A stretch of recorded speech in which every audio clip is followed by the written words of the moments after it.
and welcome back to MD Global Muscle here at the Unrise Media Studio with me, your host, Giles Thomas. And we're joined by the new Arnold Classic Wheelchair champ all the way from Florence, Italy, Gabriele Andriulli. Hello to all the people that are following this interview. I'm happy to be here. As you said, I'm from Italy, from Florence in Italy. That is the biggest city in Tuscany, if you know Tuscany. Yes. Well, I've been to Italy maybe 10 times, and the one place that I haven't been that I really want to go to is Florence, because I've just seen it just looks so beautiful. Yeah. Florence is a very good city. I don't live in the city, but I live near Florence at 10 kilometers. Okay. In the first country where is Chianti, red wine. Chianti. Oh, yes. You're speaking my language now. You're speaking my language. I live here. Fantastic. Right, Gabriele, I want to say congratulations for doing what I think many thought was impossible, and that's beating the Ronnie Coleman of the wheelchair division, Harold Kelly, and winning the Arnold Classic. How do you feel?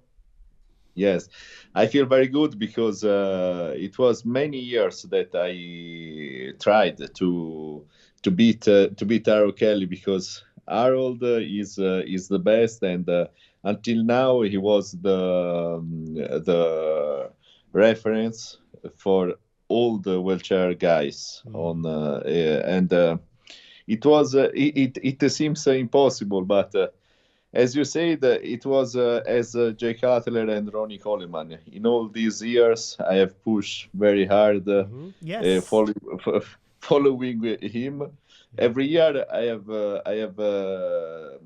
I did some mistakes, because some years I've search for muscular mass, some years for condition, and this year I have understood that the best is a good looking, a good performance, a good looking also in shape and also in condition.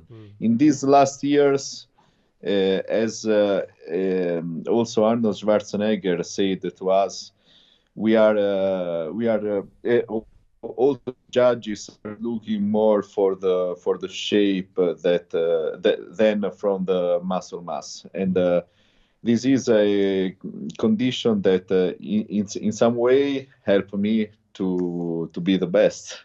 Yeah. But this is just the first time that I'm the best in my division. Yeah. I hope that the real competition that I have to win is Olympia, next Olympia. Yes. I know this. So, sorry, did you just say that was your first pro win? Yes, my first pro win was in Toronto Pro in 2016, and I won Toronto Pro also in 2018. Okay. But just because Harold Kelly wasn't there, wasn't there. Now, I don't want to talk too much about Harold Kelly, because I mean this is your interview. But honestly, like when myself and Ron Harris talked about the preview before the show, and we go through the different categories, we go, okay, well, wheelchair. It's like, okay, then who's second place? Who's gonna be fighting for second, third, and fourth? Because he's so good, and he's won. What is it, like 29, 30? I mean, how many? How many is he? He's just. We all thought he was unbeatable. I think that. Can you repeat the question? We thought Harold. We thought Harold was like Ronnie Coleman. He would not get beat. Yeah. Yeah. Harold until now was the man to beat, but I think that in our division, in our category, we are many athletes, because we are 30 professional athletes, but there is a big gap between the athletes. And I know that in our division there are many guys that have to improve their aesthetic and shape very much. So at the end, the competition many times is between the first 6, 7, 8 athletes maybe. In all these years, I was the eternal second place because I arrived in 12 professional show. I arrived fifth just to my first Mr. Olympia in 2018. In that moment, I was unhappy, very unhappy of my condition and my shape and my aesthetic. So I went in 2019 to Dorian Yates, and I stayed with him for five months. I lived with him. 5 months. You went to Spain, to Marbella, to train with Dorian. Wow. I take my luggage. I take my car because I drive with hand controls. Of course. And I go from here to Spain at 3,000 kilometers from here. And I lived there for 4 months, and then 1 month in Los Angeles with Dorian Yates, in Spain, and there. And Dorian is a big friend for me today because we train very much. But what Dorian transferred to me is the real meaning of training, because today we have lost something about bodybuilding and the meaning of bodybuilding, because there are some parameters as training and diet that today are not so important for many athletes, but these are the more important parameters. When you want to change something, also your fullness, rockness on your body, you have to train very hard. And with Dorian, I learned to visualize in my mind. It was also a psychologically work, because I work on my visualization. So I visualize not just my training. When I was driving to the gym, I visualized my training. Before beginning training, I visualize my sets. Before sets, I visualize my repetition. And every reps, I was, my mind that was already ready to do that rep. And every time was better than what I visualized before. So is something... you know that in the 80 years and the 90 years, there was that alpha zone that many bodybuilders of the past talk about. Is that zone in the training when you don't feel more your fatigue. And so with Dorian Yates, many times I have reached that alpha zone. Is something that is in our mind. Would you say that before Dorian, when you started training with Dorian, did he take your training to a new level, or did you always train that hard? Before Dorian, I didn't train so hard. With Dorian, I learned also the heavy duty, but more than heavy duty, it was all the preparation to training, and also the importance of training in the preparation. Now today I work with a new coach that is Andrea Presti. Yep. And you know Andrea Presti. Yeah, he's a maniac. He's crazy. He trains He trains 2.5 hours himself a day. He trains for hours. He trains long. So he's almost he's the opposite of Dorian's one set to failure type training. Yes, he's not exactly the opposite, but for example, if you see Andrea Presti training, for example, he uses also a split routine. He trains in the morning and also in the afternoon, maybe. But in my case, that I have to train just a half body. Yeah, I can train once a day, just one time a day. And in many part of my preparation, I train just 4, maximum 5 times every week. With Andrea Presti, sure, I change also my training. I have also a trainer here in Florence because Andrea Presti stay in Milan, that is 300 kilometers from here. Here in Florence, I have a trainer that is Francesco Barchielli, and he helped to train me every day, and he looks at me every day, especially during the competition time. And we decide every week what to do and how to plan the training. I know that today is all different, but I work looking more the time under tension of the training than the other things. So, but also because you have to consider that today I am 43 years old. Oh wow! Okay. So I can have some broken, some articulation pain, and I don't want this. Heavy duty is a special training, and I think, I can say that I can do heavy duty just with Dorian Yates. With other people, I can't do it. You can't do it with anybody else other than Dorian. Why? Yes. Why? Yeah, because Dorian have something, has a sensibility that is special, and also looking at the guy that he is training, he understands what you need to arrive to your limit. Every time that when you are with Dorian Yates, you have 2 sets. 2 shots. First set is your limit. Second set is over your limit. Wow.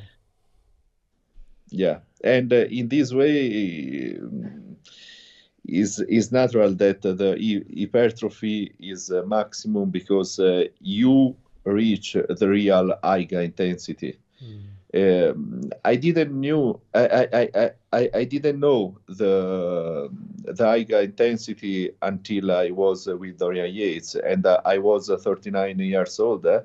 Wow. Consider that I began to train when I was 14 in 94. Yeah. And my first competition was in 2000 at 20 years old, standing on my legs. Because before to have my accident, because I had a car accident in 2011, I had 20 competition standing on my legs as amateur here in Italy. Because I was going to ask, have you always been a wheelchair athlete? Because some athletes I've spoke to, wheelchair athletes, maybe they're born with their disability. Some have accidents. I mean, I'm good friends with Dan Smith, the British wheelchair pro who competed many, many years ago, and he fell through a roof, and he can actually do some leg training. He has some connection with his legs. He can do something. But your disability completely affects. You literally can only train your upper body, correct? Yes, I have a spinal cord injury that is very very important as injury. So I can't work again as before, but I feel something, but not so much, because I didn't broke my spine totally. I compress my spinal cord, so I have this lesion, and I don't feel nothing from my knees down. Okay. So I am full of contraction and other things in my foot. It's not simple also because now I have also to make a surgery because I have a calcification in my left ankle, and it's just a neurogen pathology that is from spinal cord injury. Yeah? But the secret is to go on. The show must go on, you know. Gabriele, I mean, I know the wheelchair class, I think, started in 2010. Your accident was in 2011. How long was it before you were able to train, and when did you do your first wheelchair bodybuilding contest? Yeah, okay. Consider that I had my accident just 11 days after my last competition. That was the night champions here in Italy, and I was qualified also to go to Arnold Classic Europe in that year, and I was just a body evolution. In that period, there were not the classic physique division. I think that I lived for 11 months in the hospital. Yes, 11 months. Wow. And when I went out from the hospital, I was just 55 kilos. And from 90 kilos, 55 kilos. Yeah. And I went in the gym after 1 week that I returned to home. 1 week? Yeah. Yeah, because the first week I was very... It was not so simple because when you go out from a protected place as the hospital, and it was my place, my house in that moment.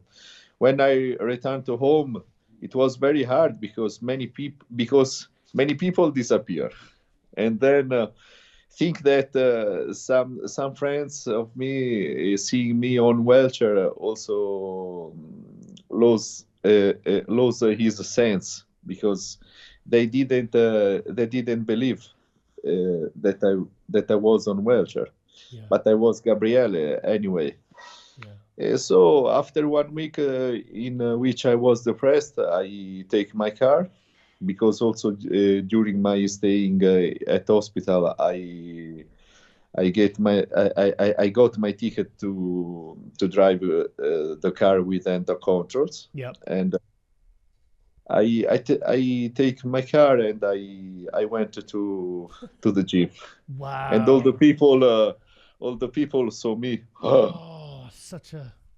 Yes, many people also cry.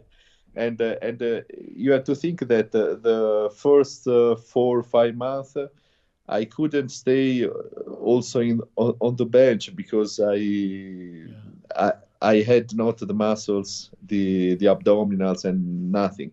But after 4 or 5 months, I saw that there was a division.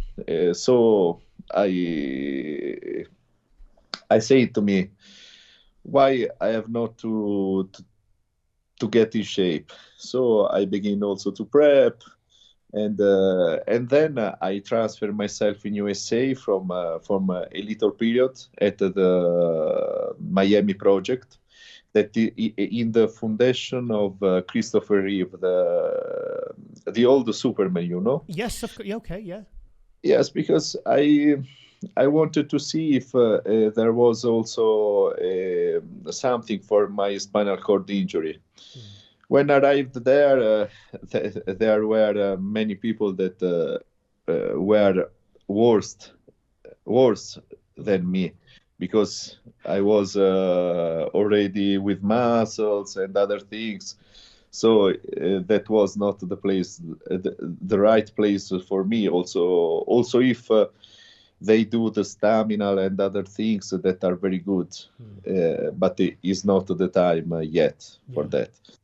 So when I was there, I begin again. I stayed there in USA, and I began again to compete in NPC. Oh wow! Okay. And, yes. Okay, wow. And incredible. and I was enough big and in condition, and I won also a pro qualifier. Wow. Two titles, one pro qualifier in Greater Gulf States in Louisiana, in New Orleans. Yeah. And I got my pro card. Fantastic. What year was that? What year? June 2013. So 2 years after your accident, you got your pro card. Yes. Okay, incredible. Wow, fantastic. Yes. Yeah. Yeah, and what is strange is that when I returned to Europe, in that moment there wasn't the split between IFBB and NPC, you know. Mm-hmm. And Rafael Santonca said me, no, I don't want to sign your pro card because you are a European and you have to win the European Championship and then the World Championship. But you're kidding me. So in that moment I was very angry, but also angry of this pro card. So I get also I did also the European Championship and I won. So as an amateur, so they're making you compete as an amateur because you went to America and got your pro card there, and they wouldn't give it to you because they wanted you to compete as an amateur. Oh, okay. Okay, well, we've heard this story before, yes, with other people. So sorry, continue. This is crazy, but I lost 1 year. Shocking, isn't it? I lost 1 year, and then after that, Rafael said me, okay, take your pro card because there was nothing for me in Europe and in other parts of the world for the wheelchair division in that moment. So I got my pro card after 1 year more. Yeah. And I begin in Body Power Pro to compete. I think that was 2015. I think that in the was UK. In the UK. Yes, in UK. And okay, fantastic. I arrived second at my first competition. Wow. Yes. In your first pro competition, you came second. Yes. Fantastic. I beat also Nick Scott. Oh yes. Yes. Yeah, you beat Nick. Yes, and in that moment, Nick Scott was very, very good because in 2014 he won also the World Professional Championship. I didn't know. Now we have the same competition of the other guys, but in that moment it was just beginning the professional way for a wheelchair division. So you won. So you came second. So then obviously, you know, tell us between 2015 and 2022. So you won Toronto. Did you say twice? Yeah. My competition, the first competition was Body Power, but I did 5 times Arnold Classic, 4 in USA and 1 in South Africa. Yeah. Then I did also 3 or 4 4 Toronto Pro, 2 second place and 2 winnings, and the second place when there was Harold Kelly. Yeah. Oh God, Harold Kelly again. Yeah. And then 3 Mr. Olympia, and 1 Dallas Europa Games. Yes, these are my pro shows, and amazing. I arrived every time second, third, but more second place than third place, and now fourth place at Arnold Classic. Yeah. And this is a new beginning for me because I know that now I can do something more also for Olympia. And also the judges were very, very happy to see me in that condition because they said me this on the in the backstage. Would you say that the Arnold Classic was your best conditioning as a wheelchair athlete? Yes. This year, yes, because I have worked very much on my muscles but also on my condition, because it was some years that I didn't reach this condition. It was for a problem also in the past, because I have something. I had some problems with my natural releasing of insulin. Right. So I had a big insulin resistance. No, so for I think almost 10 months or more, I did a ketogenic diet to Wow. reset also. Yes. Yes, Wow. but a real ketogenic, without carbs. So are you considered diabetic, or was it just insulin resistance? Because I'm diabetic. I don't know, because if I have to see the truth, I don't know if I can speak free here. Go for it. Okay, if I have to say the truth, is that in 2017, that was one of my best years in competition. Yeah. I used to try some insulin, and in that year I ruined all my natural releasing.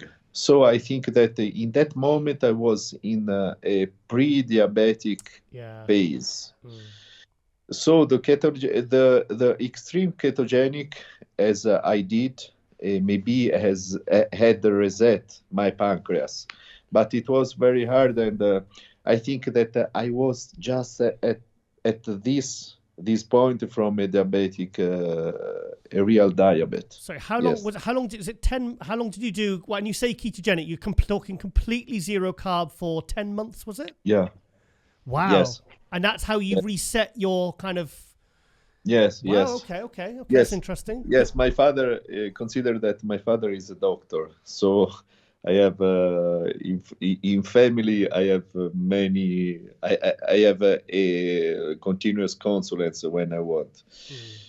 But it was the only way to try to reset my pancreas, because in that moment every time that I eat some carbs, it was the biggest complex from.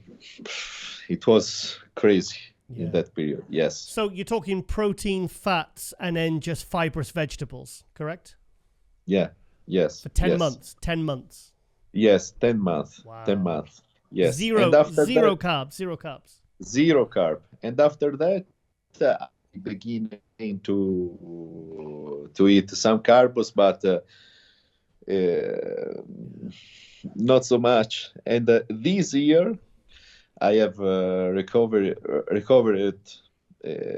completely my insulin, because now consider that when I'm uncharging carbs, I stay at 200 250 grams of carbs every day. That's and when I good amount. When I load the carbs, I stay also at half kilos of carb every day. Do you get blood tests to test your HbA1c for your insulin sensitivity? Is that how you found out that you've got insulin sensitivity again? Is that how you found out?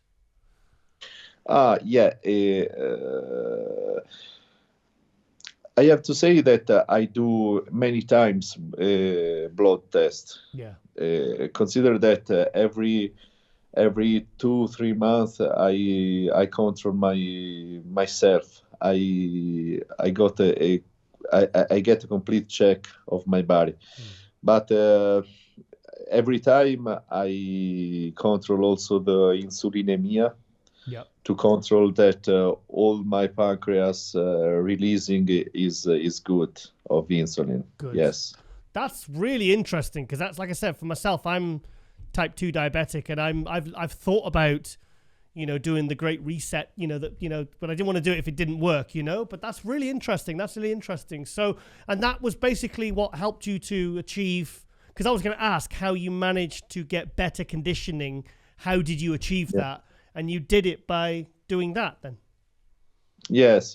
But I think that in that moment it was very hard because not eating carbs it is not so simple. But after 20-25 days that you eat many fat, there is that process that is gluconeogenesis. That begin to produce glycogen from fat. And so after 25 days, I had also back my energy in the gym and other things. It's not the same energy, because I think that carbs can give you, and some carbs of that today we have as cyclodextrin and other things are many are more faster than the fat energy. But because I prepped my last prep, I used to pretty much go almost ketogenic. And I found that it took me about 4 or 5 weeks of going ketogenic, introducing fats, and then my energy levels it was like I was on carbs. Do you see what I mean? It was like I felt fine. I didn't have cravings. My energy levels went up, and, I was on pretty much almost zero carbs, but with high fats, and, so that was, and then I found out I was diabetic. So that kind of makes sense to me. Yes, but I think that many carbs are not so good for our body, because generally, for example, here in Italy, that we eat many carbs every day. From pasta, pizza. I was saying, doing ketogenic diet in Italy must be the hardest place on earth to do it.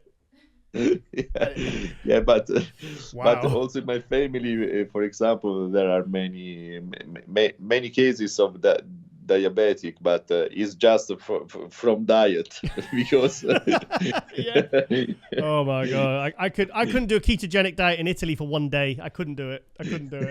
I'm so sorry, I couldn't do it. I just take my insulin pen and I'd go for it. So Gabriele, so obviously now you're working with Andrea. How long have you been working with? Did you work with Andrea Presti for the Arnold? Yes. Oh, you did. Okay, you did. I worked with Andrea Presti from the last Olympia, so it's almost 1 year that I work with him, and he's not the best athlete here in Italy, but he is also a good coach. Because in the beginning, I went from him. I went to him because I wanted not a coach, but someone at an athlete level. To compare my experience with another person, but working with him, I have understood that this guy has a big experience also as coach. In fact, he has a big team that is Team Presti. I didn't know he coached. I didn't know, because I've spoke to Andrea Presti many times. He's prepped by Mauro Sassi and he's part of Yamamoto, but I didn't know he coached. Yeah, but he coached, and I think that under him he has, I think, 7-8 other coaches that work with him with his systems. Wow! And he has doctors. Didn't know this. Yes. All that you want. Also plastic doctors. Wow. I'm gonna. Do you know what? I think before the Olympia, I think we should get you two on together. You and Andrea Presti on split screen, and that's something I'd be interested, because I didn't know. This is all new. This is all new information to me. I didn't know he had a team of coaches and all this. This is really exciting. But consider that I think that he has something as 1,000 athletes. Jeez. And in his team. Yes. Wow. Sure. All over the world, or Italy, or?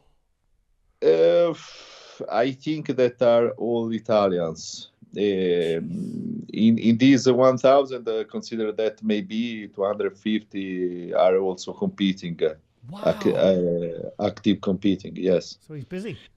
Yes, he's a big team, and is really professional. Yeah. So I have discovered this, and now with Andrea Presti, I stay very well. I think that I want to end my career with him, because every time I saw him on Friday. Yes, because I go there, I think, one time every week, because I have my girlfriend, actually, because you know that, yes, my girlfriend actually is in Milan. Okay. So when I go there, I go to Andrea every time. But I think that Andrea is a very good coach.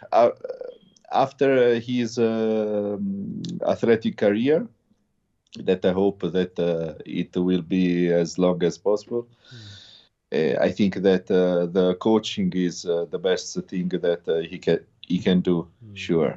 Yes. See, I mean, it's very good to be prepped by someone and come in condition, but, you know, it sounds like he's looking after your health as well. Yeah. You know, because obviously your health and your recovery, it's very important as a, you know, with your disability and everything, it's very important for everything has to function properly as a person, let alone as an athlete. Yeah. The health is the most important thing when you are an athlete. For example, after Arnold Classic, now I stop all my preparation naturally, and I am in checking in this moment. In 16th of April, I will finish all my checking, and I know also what I have to do to recovery very well my body. Generally, I want to say you that I use the ozonotherapy for blood. I don't know if you know if you know this process. And generally, when I do it, I use also some medicine inside the therapy directly. And every time I have some blood analysis that are quite perfect. Naturally, the hormonal analysis are not perfect, but I think that also with the spinal cord injury today, I would have a TRT for all my life, because all the hormones with the spinal cord injury goes down. But my health is very good in this moment, and maybe this is the moment in which I stay. My health is perfect, and I don't know why, but also in the past years when when I did something that was not good for me, my face that was very big, and this moment every time I stay well.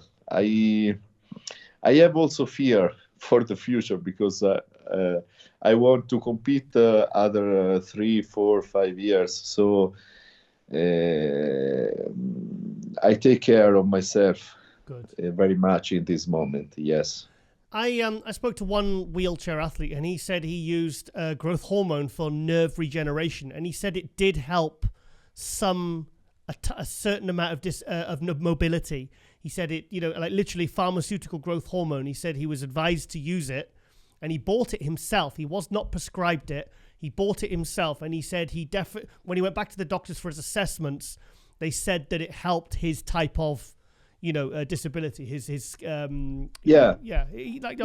your, so you say TRT, so you would say, I'm trying to get at people who aren't bodybuilders that are in a wheelchair, you know, things like TRT and growth hormone and these kinds of things. Do you think they help? Do you think they can help in certain circumstances? Yes. Generally, not here in Italy, but in all the other part of the world, also in Europe, in some clinics, is normal for a paraplegic as me or other person with traumatic disabilities to get in recovery when, for example, the spinal cord injury is not chronic. So in the first month, to use some hormones.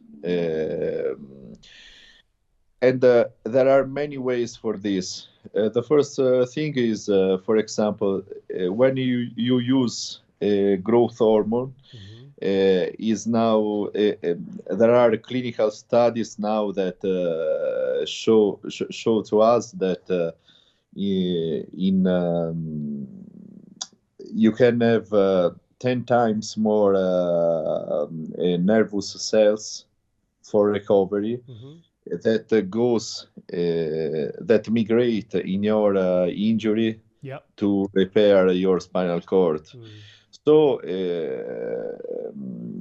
if when you have the accident, you use many growth hormone and other things, think, for example, that for the first 7 months that after my accident, when I went to rehabilitation, I did many growth hormone at very high level, because how much? What sort of dose? I mean, pure pharmaceutical grade. 8 to 10 units every day. Wow. Okay. Yeah. Wow. At that level, after 7 months, my quadriceps begin to work again, and so I can stand on with the ambulator, and I can walk for some steps with the ambulator. You consider that to do for 50 meters, I need half an hour, but is something of incredible for a paraplegic man. So I think that the pharmacologic support is very important, not just for this, also because with traumatic disabilities as the mine one, you think that in the spinal cord you broke all that nerves that, for example, goes from hypophysis to gonady and other with the axis of hypothalamo, hypophysis, and gonady. So if you broke this, there is something that is not more in production as the testosterone. So you need to go in TRT for all life things, and this is very important because there is under this there is a depression. There is of course, a man without testosterone, that's depression.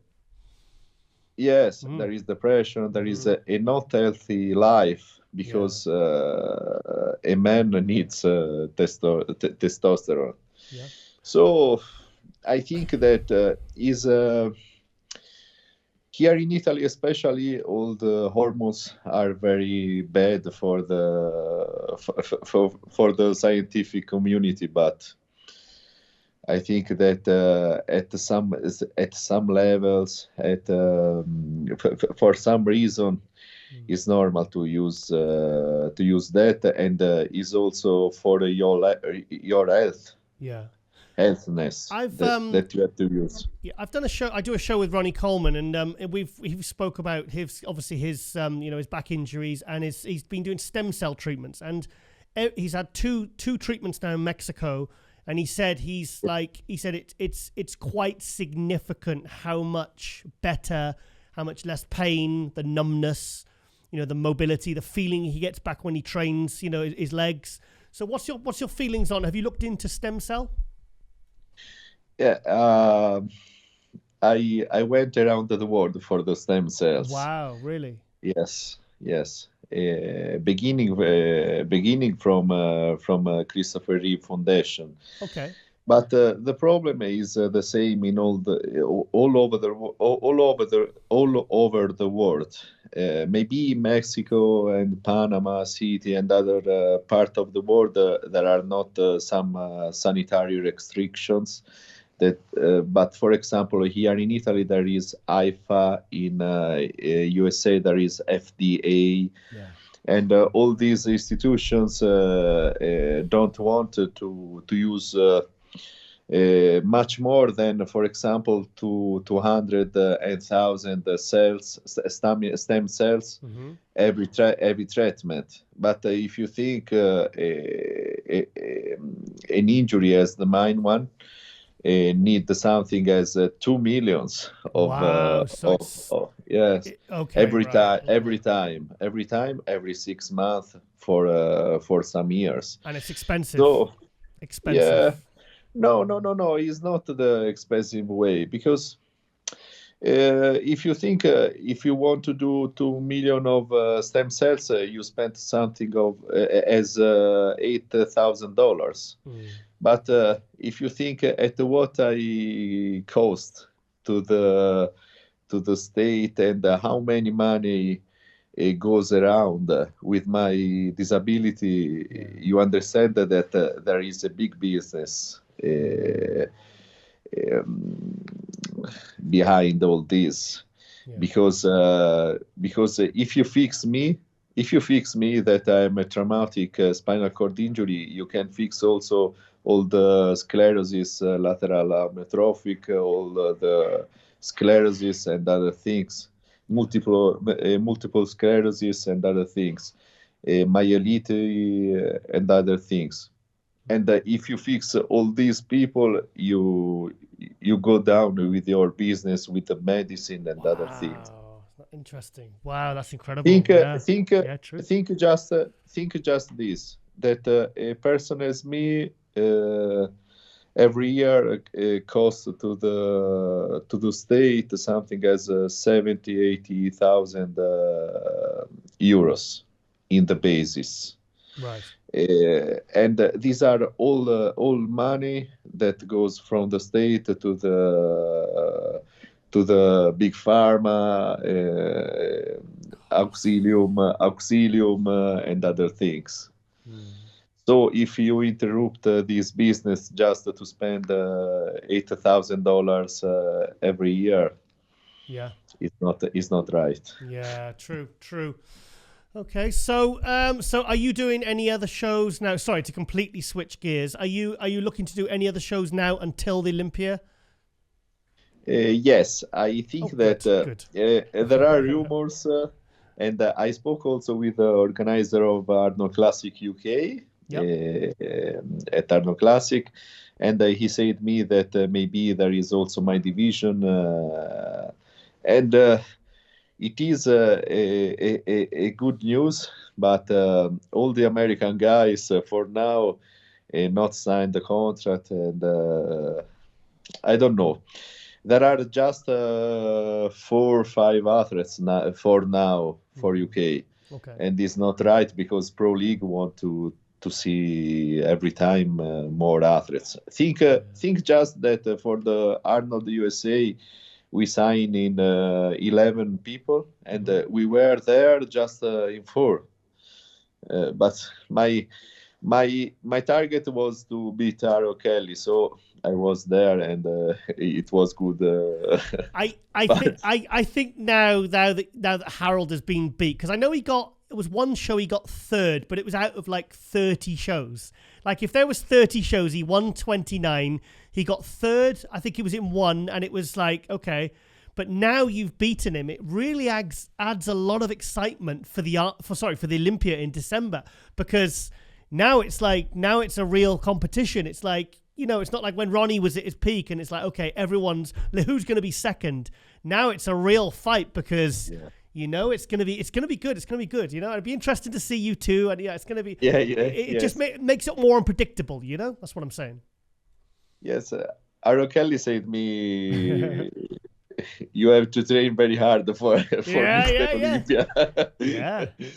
Yes, but I think that I will train very hard. After all my checking for my body, I prepare myself for Olympia, and Arnold Classic UK. There will be just a step in the middle of this process. but I want to grow something as 2 kilos more. Wow. If I can, and if you think 2 kilos more in the upper body are very much, but I think that I need 2 kilos, yes, and I want to take the last condition on the stage. Yeah. Well, Harold, I know doesn't like losing, so he's gonna be going for you, mate. He's gonna be going for the Olympia because he's gonna want to keep that title. So he's not gonna want to be beat twice in a year. So that's gonna be really exciting. So, and also I didn't say to you, I actually spoke to Dorian about you last week. I've spoke to you a couple of times. What? I spoke to Dorian about you 2 weeks ago. Yeah, and he gave me your number. He gave me your telephone number, and he sent a voice note. Yeah. And he said, contact him. He's good. I said, does he speak good English? Because that's why I reached out to you, because I knew you did speak some English. So yeah, Dorian, I've already spoke to Dorian because I got Dorian's number. So, and I first really noticed you when you were posting on Dorian's. There was videos of you being trained by Dorian on his Instagram. Yeah. And it was, I just thought, my God, he's absolutely killing that guy. It's like, you're training so hard. And it was just like, that's when I first really noticed you. Yes, but sometimes with Dorian, I lose my senses during the exercise. And Dorian, and the incredible is that Dorian come there when you are sleeping and and slap you and say you, hey man. Take just 30 seconds and we have to finish our training. Well, like you said, he said the second set was where you go beyond your limits. Yeah. Wow. Yeah. Incredible. With Dorian,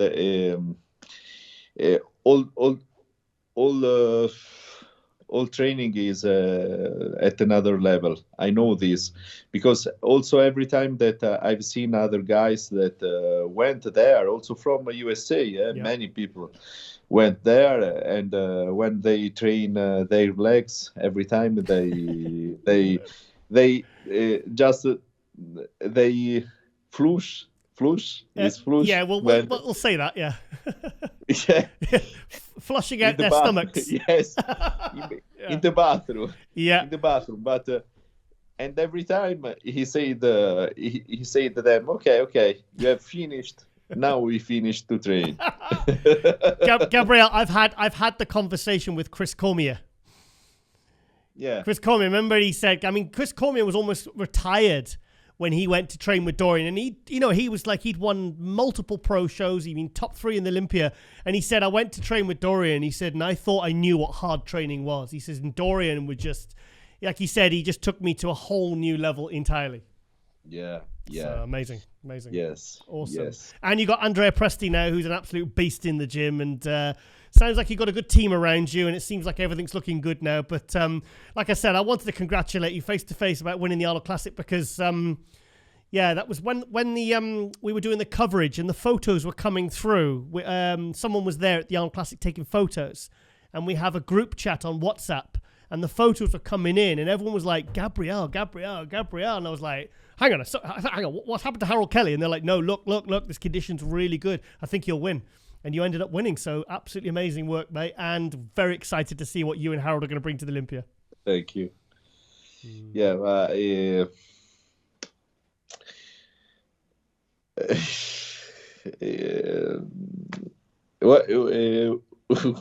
is the question? Sorry, I was just wrapping up.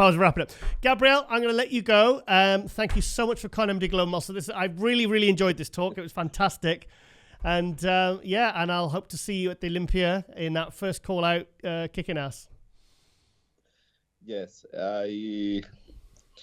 we will see. But you are from UK now, no? Oh yeah, of course. Yes, of course. Yeah. Okay, but you will be at Arnold Classic UK. If you're there, I'll be there. Yeah. Okay. Yeah. So we will know soon. I think that now I have just to rest some time, and then to begin to prepare again at the best level that I can.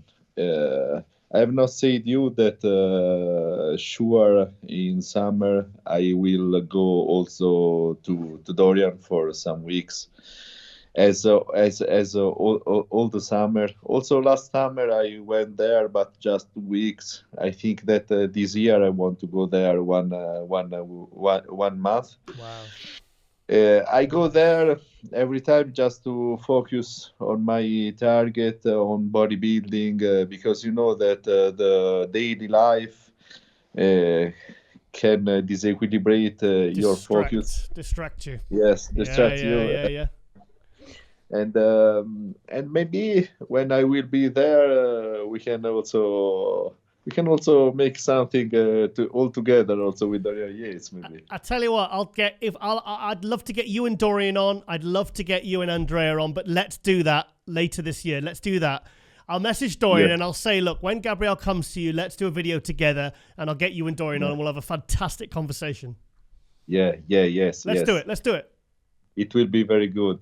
Dorian, and so I think that I go there to focus myself, and after that I know that it will be just hard work, because I have to work very hard, because I know that in this moment maybe I am at another level, but I am not happy of my level. I want more. I want more.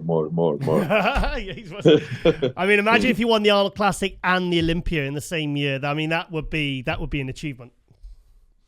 Yeah, but I want to go on the stage of Olympia. That also the judges say, okay, he has already won. Nice. So, fantastic. Well, like I said, I think it adds a lot of excitement now to the Olympia with you winning the Arnold Classic, beating Harold, and now Harold's going to be looking to kind of really sort of stay in front, so and keep that Olympia title. So yeah, it's going to be. I'm looking forward to it, mate. Really am. And other people too. I'm looking forward to it. I'm looking forward to seeing you and Harold together at Olympia. I'm looking forward to that. It's going to be very good. Very good. Yes. Yeah. Yes. We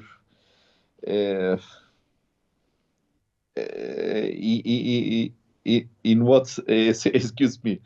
Can you repeat? I'm just saying. I'm looking forward to seeing what both of you are going to be bringing to the Arnold Classic, and obviously whatever that's obviously especially excited about that. I'm looking forward to it. Yes, but sure at the next Arnold Classic in UK, I think that Harold there won't be there. Possibly. Yeah, what? Possibly, yeah, he probably won't be there. Yeah, so grab an extra win there. Cool. I don't know, but I think not. And at Olympia, I think that there will be a big fight this year because Harold was not so happy to lose. Well, this classic. He's fired up now. Yes, but I think that if I have beat him this time, I can beat him every time now. There you go. Well, you got Dorian and Andrea Presti to make sure that happens. So, yeah. So, okay then, Gabriele. Thank you so much for coming to MD Global Muscle. And like I said, all the best now for the rest of the year. And we'll look forward to seeing you on stage at the Olympia in December, and hopefully the Arnold UK as well. Okay. Thank you, Giles. Thank you for the interview, and excuse me for my English that is not at a big level. It's perfect. It was fine. It's fine. Absolutely perfect. No, I'm improving it. Sometimes I don't understand something, but I'm studying. I'm learning to discuss with people, because I have to improve it. I know it. Well, okay, and you're doing great, mate. You're doing great. I hope to see you very soon, and to see you also here in MD very soon. Maybe with Dorian Yates and Andrea Presti.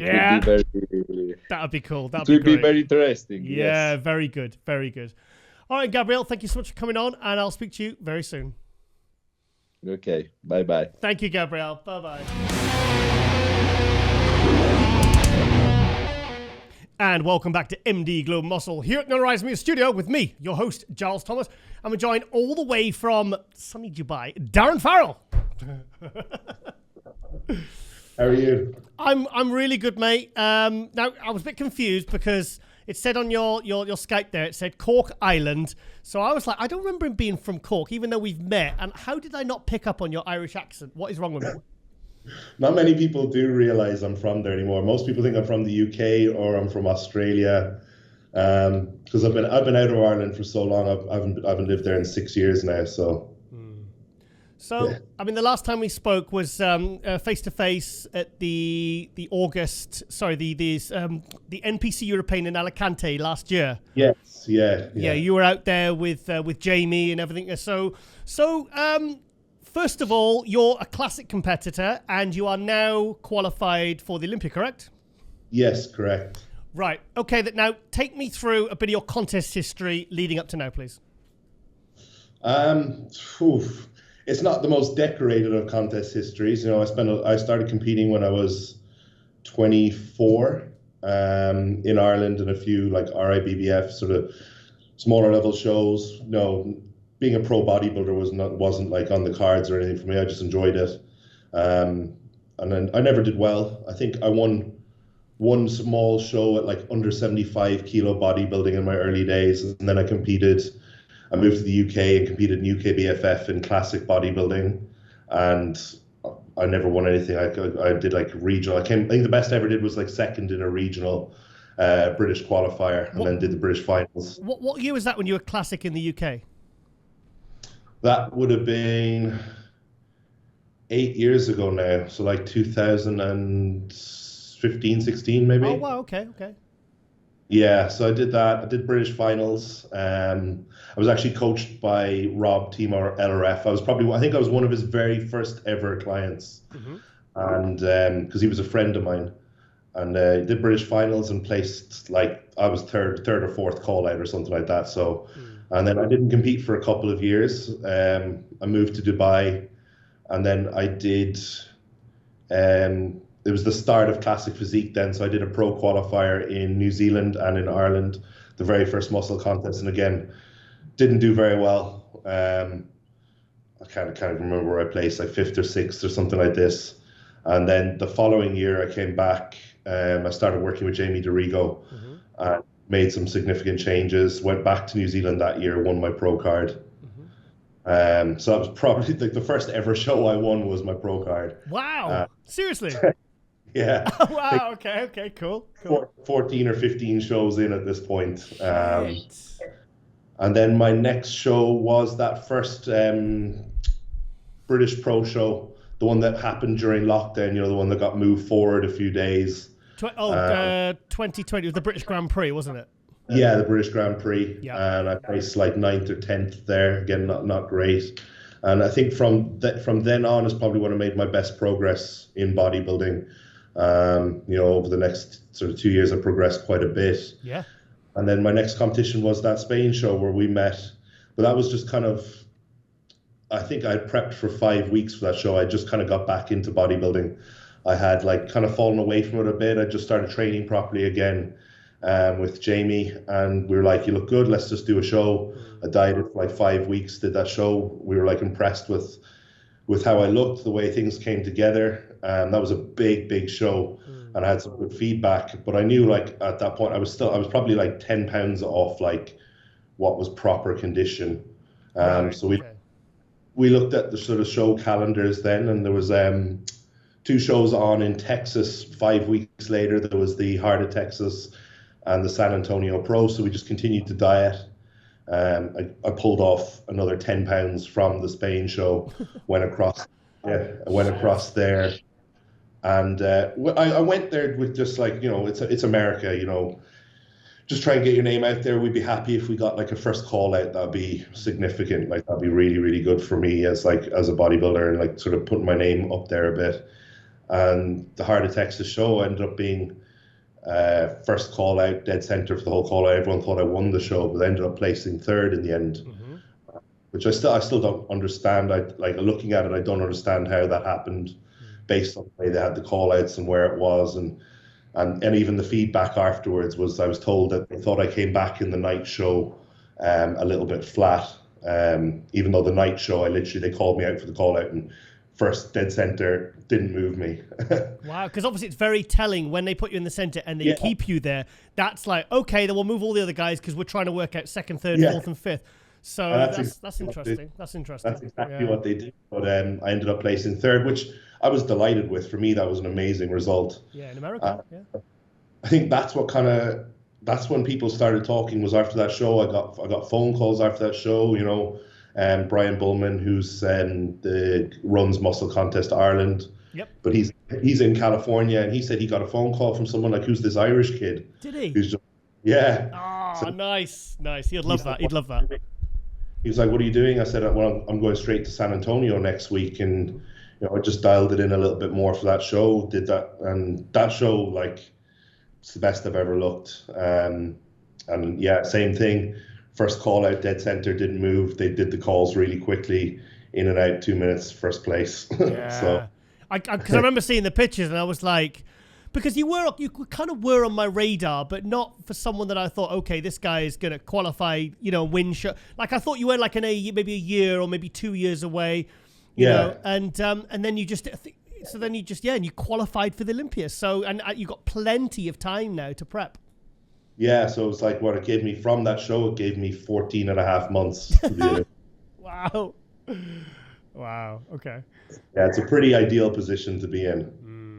That's incredible. I think the first time I saw you it was a video that, because I was promoting Jamie Dorigo, and it was a video, I think it was done might have been in New Zealand, and you were training with Jamie. Was that correct? Yeah. Yeah, that was the first time I saw you, and he's like, "Look, check out my training partner. He's really good as well." And I was like, "Holy shit, where are these guys coming from?" Yeah, I was a lot smaller then. I think when I won my pro card, I was 186 pounds maybe. You know, and like now I have to step on stage at 222, which is a struggle for me. Wow. So yeah, like I'm walking around now at like 255. Hang on, man, how tall are you? 180 centimeters. Oh wow, yeah, okay. I didn't realize that's really 250. Wow, that's pretty chunky. And this is me, like I'm having to diet like all year because we're struggling to keep my weight down. Yeah. So just to change the direction, was it 6 years ago you moved to Dubai? Yeah, it'll be 6 years in this August. Well, exactly. Okay. So, I mean, obviously in the last couple of years, kind of Dubai and the whole fitness and bodybuilding scene has absolutely exploded. I mean, unbelievably. But what drew you at that point then to go to Dubai, 6 years ago? Absolutely nothing to do with fitness, because the fitness scene wasn't here at the time. And to be quite honest, back then I wasn't, bodybuilding wasn't something I was pursuing. It was a hobby for me. I was engaged. We were just getting married, and we decided we wanted a new lease of life and just try something different. We were like, we knew some people who'd been to Dubai and worked and stuff. So we were like, oh, let's go there for a year or two and just, earn some good money and then come back to the UK and, buy a house and all of that. But, we got here and it's just become home for us. We love it here. Was it what you expected back then? Absolutely not. I think we had no idea what to expect when we came here. I think we thought it was like completely like, the Middle East, like it was going to be a total different culture. And then when you get here, even like more so now, obviously it's become even more westernized, but even back then it was almost just like a little America, Yeah. All the malls are like American stores, all the restaurants are American, it's very much westernized here. So definitely a good surprise when we moved here. I've been told from people that have lived there and said, look, if it's the sort of place, kind of like people describe America in many ways. If you want to go there and you want to succeed, there are opportunities available for people that are willing to work to actually make a big success, because everyone who seems to move there seems to go there with a very strong purpose, and they all seem to do really well.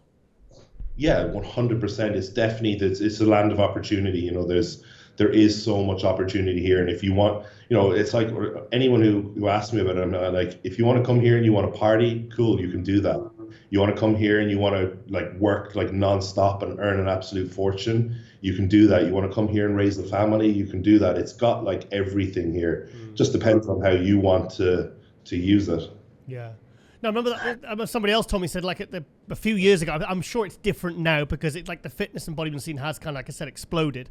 But they said even like getting good quality food as a bodybuilder that a bodybuilder would need was actually quite difficult back then. And now I hear that there's prep meal companies, and is that something you do, isn't it? So I'm involved with Jamie's company, Raw Foods. Okay.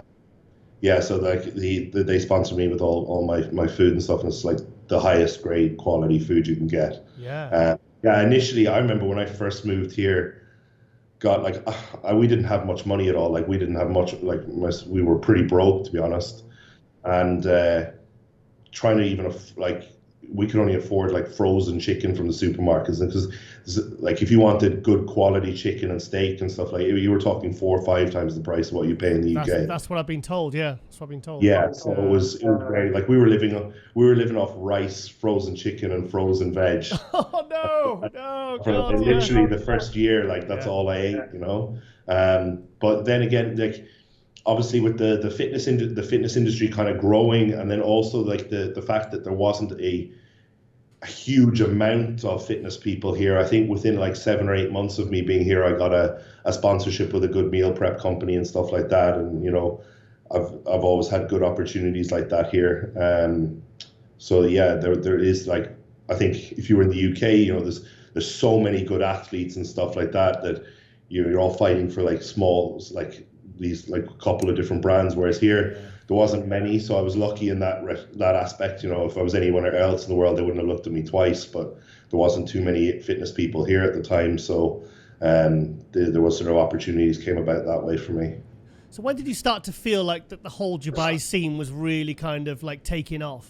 Because you've been there 6 years. When did it kind of? Because for me, I've noticed really in the last couple of years, you've got Larry Wheels and all these different kind of these influences and all this different, you know. But when did it really start to take off? When did you feel it? I think the second year I was here, because the first year I was here was the very first Dubai Muscle Show, the expo. But then it's literally in a tent in the marina. Yeah, it was like, you know, like a Sunday fair kind of a thing, and it was tiny. There wasn't many athletes at it, and I was lucky enough that I was involved with it at the time because I was with that brand Aesthetics Era. It was a clothing brand that Sergi, Constance, and Jaco de Bruyne owned. So they were here, and that year was very small. But the second year, then, what really sort of showed it to me was that expo then moved into the Dubai World Trade Center and into a big hall, and it was like body power, you know. And then it was like, okay, wow, things are really, you know, stepping up here. And I think that was the year Jamie moved here then as well. He moved a year after I did. So there was even more. What do you like about living out there? What as a bodybuilder, as a, you know, just as a general? I think just the speed of life, and, you know, and the thing, it's quite a relaxed place. It's just very, that's the best way to describe it, but it's just very easy for a bodybuilder here, you know. You know, for me, for example, like I live in a villa, 20 minutes drive from me to my gym, you know, food comes to the door, you know, I don't have to go worry about anything, you know, and the gyms are good, you know, there's quite a big respect here for bodybuilding as well. That's the other thing. That's like even when I visit home and I go to Ireland or whatever, and if I happen to have gone to the gym, or I'm driving home and I stop in the garage to grab a drink or something like that, if I'm wearing a t-shirt, I get like funny looks from like, you know, older women and stuff. They look at me like up and down, like I'm like, who's this guy, you know, and like you're almost like a criminal or something because you're big.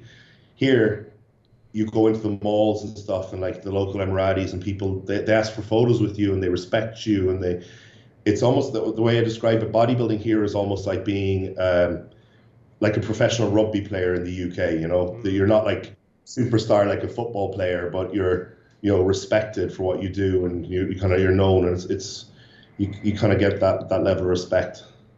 I've heard it's very positive and supportive for people like yourself who want to go there and achieve something and want to make a mark and want to make some money and do something good for yourself and for whatever you want to do. I've heard it's very, you know, people are very kind of supportive of other people out there. That's what I've heard. Yeah, definitely. You know, and it's the same when anyone else comes from the UK now in this industry, when they come here, you know, the people who've been here a while will always like reach out and say, you know, you need anything, you need to know about anything, or help setting up, stuff like that. People are very friendly here. It's not like we're not in competition with each other for anything here. Yeah. And the other thing, I guess, what helps is like in this industry, you take most bodybuilders or people who come here, you know, they might do some PT. They're working as a PT or something like that.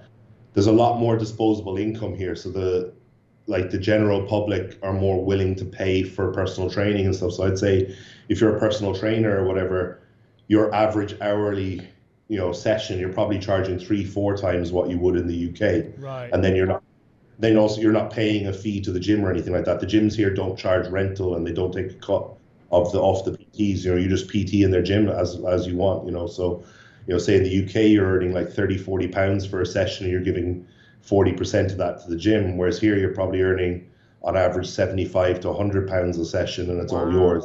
Fantastic. So that's the other thing, you know, if you're coming here as a bodybuilder, there's quite a decent income to be made like that way if you want to start up. Yeah, that's fantastic. So I mean, I know like you've got Vlad Sorochko, you've got Kate Austin, Larry Wheels, Ryan Crawley. Is it Crawley? Ryan Crawley? He was here for a while. He's gone to Thailand now, I think. Oh, wow. Okay. But you have like Andre Dew's here now and stuff as well. He spends a lot of time here for his preps. Yeah. Sets up here between here and America. You know, so there's literally every week there's someone here as well visiting, you know. That's good. So tell me about your coaching then. So I think it's funny because like people kind of know me as a bodybuilder now because I've done quite well, but coaching's always been my kind of first avenue within this. I've coached now I think I started coaching when I was 23, like with personal training, and then doing the nutrition and stuff like that. And I started online coaching then fully at like 24. I did take a break from it for a few years in the middle. And I worked in like kind of marketing and social media marketing, things like that. So that was what I did. One of my degrees in university was through that. Okay.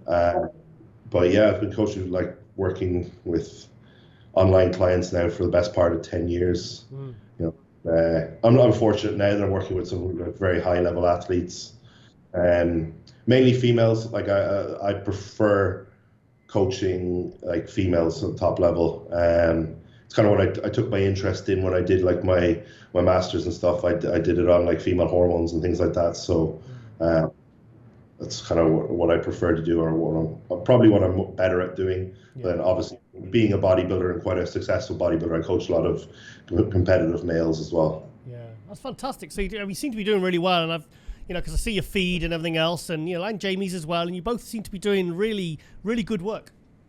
Yeah, you know, and it's good because, you know, both of us, like me and Jay, both support each other as well, like, you know, good friends or whatever. So there's quite a good cross connection there between clients and stuff like that, and support, you know. So it's very good. We both, like, the way we look, the better we both do as individuals, like better we do together, the better we both do as individuals and stuff. You know, same with Jace as well. It's good having people like that around me for like advice and kind of motivation as well, you know. Yeah. Like Jamie and Jace are probably two of the most successful online coaches around in the UK now, in terms of like turning their coaching into a business and, you know, making a good career out of it. So it's always good to be able to lean on people like that and get advice from. So, I mean, I would ask you how your prep's going for the Olympia, but we're still so far away, even though you've already been qualified for how many months? 6 months? Yeah, like 6 months now. Crazy, isn't it? Yeah, we've just been, you know what, I haven't been able to sort of afford a time off because, as I said, like I have to control my weight, you know. So yeah, a lot of people are coming in like, because I'm still probably my condition's probably like that of like 6 or 7 weeks out still. Wow. Yeah, because I just can't let my weight go up any more than it is at the moment. So I'm, you know, my food's very strict. My cardio 7 days a week, training 5 days a week. You know, it's just, I'm enjoying it, and it's probably, I'd say this last 6 months is probably the most progress I've ever made in bodybuilding. So wow. Yeah. How come? Why? Just, I don't know, just the mindset of it, and just everything is clicking for me at the moment. You know, training's going really well. I think just having to be so switched on and so on top of things, you know, I'm not like those around me, like anyone tell I literally don't have a single off-plan meal, nothing. My diet's very, very strict. My training's strict. Nothing. Absolutely nothing. Wow. Okay. And so yeah, and just my training's going really well. So yeah, I predict probably going to be about 10 pounds heavier maybe on stage. So, or would if I could keep my weight a little higher. I honestly, I forget who I spoke to recently about this. Another classic competitor, and he was someone that really has to watch himself and not get too heavy. Who was it? Someone recently. I can't remember. It was. Sorry. It's Neil Curry as well. Neil Curry. That's it. Yeah, exactly. I had it last week. So, and he said, like, you know, it's like a blessing and a curse. Someone that is close or really has to sort of watch it all year round so they don't get too kind of heavy, so they can't make the weight, because you have to. It forces you to stay on top of your diet and your training literally all 12 months of the year. Yeah, exactly. You know, it is. It's, you know, there's definitely times where you're like, oh, I just want to relax for a few days, or I want to go away, but you just can't, because especially with me, like my body weight literally will be, in a couple of weeks, if I didn't control things, would be 270, 280. Shit. Wow. Okay. So holding it now at like 255 means a lot of work, but it also means that I'm in a really good place for prep. You know, like I'm holding it like 255 in like very good shape, and I'm eating like, what is it now, about 5,500 calories a day. So dieting won't be too hard. Other than that, I know the last part, like actually getting the last few pounds to make the weight, because I'll be pretty much stage ready, lean at like 230 probably. So pull a bit more off from there. So what's your weight cap? 222. 222. What were you at San Antonio when you won? San Antonio, I weighed in at 217. Wow. So you still had 5 pounds. So that's good. Yeah. And 5 pounds to the limit and 14 months is a really good place to be in, isn't it? Yeah, very. Like, it's the ideal situation, but I don't think, like, I spoke with Jamie recently, and he didn't expect me to kind of cap out so quickly in the off season. Yeah. It might take a bit longer for me to make the progress I've made, but it's not a bad thing either. You know, well, there's been a few hiccups along the way. I've had a few injuries that we've had to manage, but I guess that's the part of it, you know, with being not having sort of any downtime or off time, is, you know, I have picked up the odd injury here and there that's been not ideal, but we've managed it. So how long do you think you'll stay classic for? Because your body obviously clearly wants to grow. Yeah, it's a tough one, and I've had this conversation with a few people, a couple of higher up people in the industry as well, and with Jamie. Like it's definitely gonna be hard for me to stay in the classic class, but then I'm looking at like having to really push to be open, you know. So, you know, like I think at my best now, if I was to step on stage at my very best, I think I'm probably around 230 to 235, which is a bit heavy for classic, but that's still way too small to be a competitive open. So we'll see. I guess I think I'll see how the Olympia goes and see how I feel, and then assess things from there. I would love to give it a try and see where I could push, because looking at things this year, I know my body definitely wants to go heavier. We'll see. How old are you now, mate? 33. 33. So you got, you know, I mean, you could have a couple more years in classic, and I suppose you've got time enough to have options where you could go and be successful as a classic and also as an open someday, if you chose to do that. Yeah, 100%. Because I think, like, for me, 33 is not the youngest. There's definitely younger guys in the game now, but they've been. You got to remember, I only started lifting weights at 24 years old as well. So I didn't really take bodybuilding seriously until probably I was 30.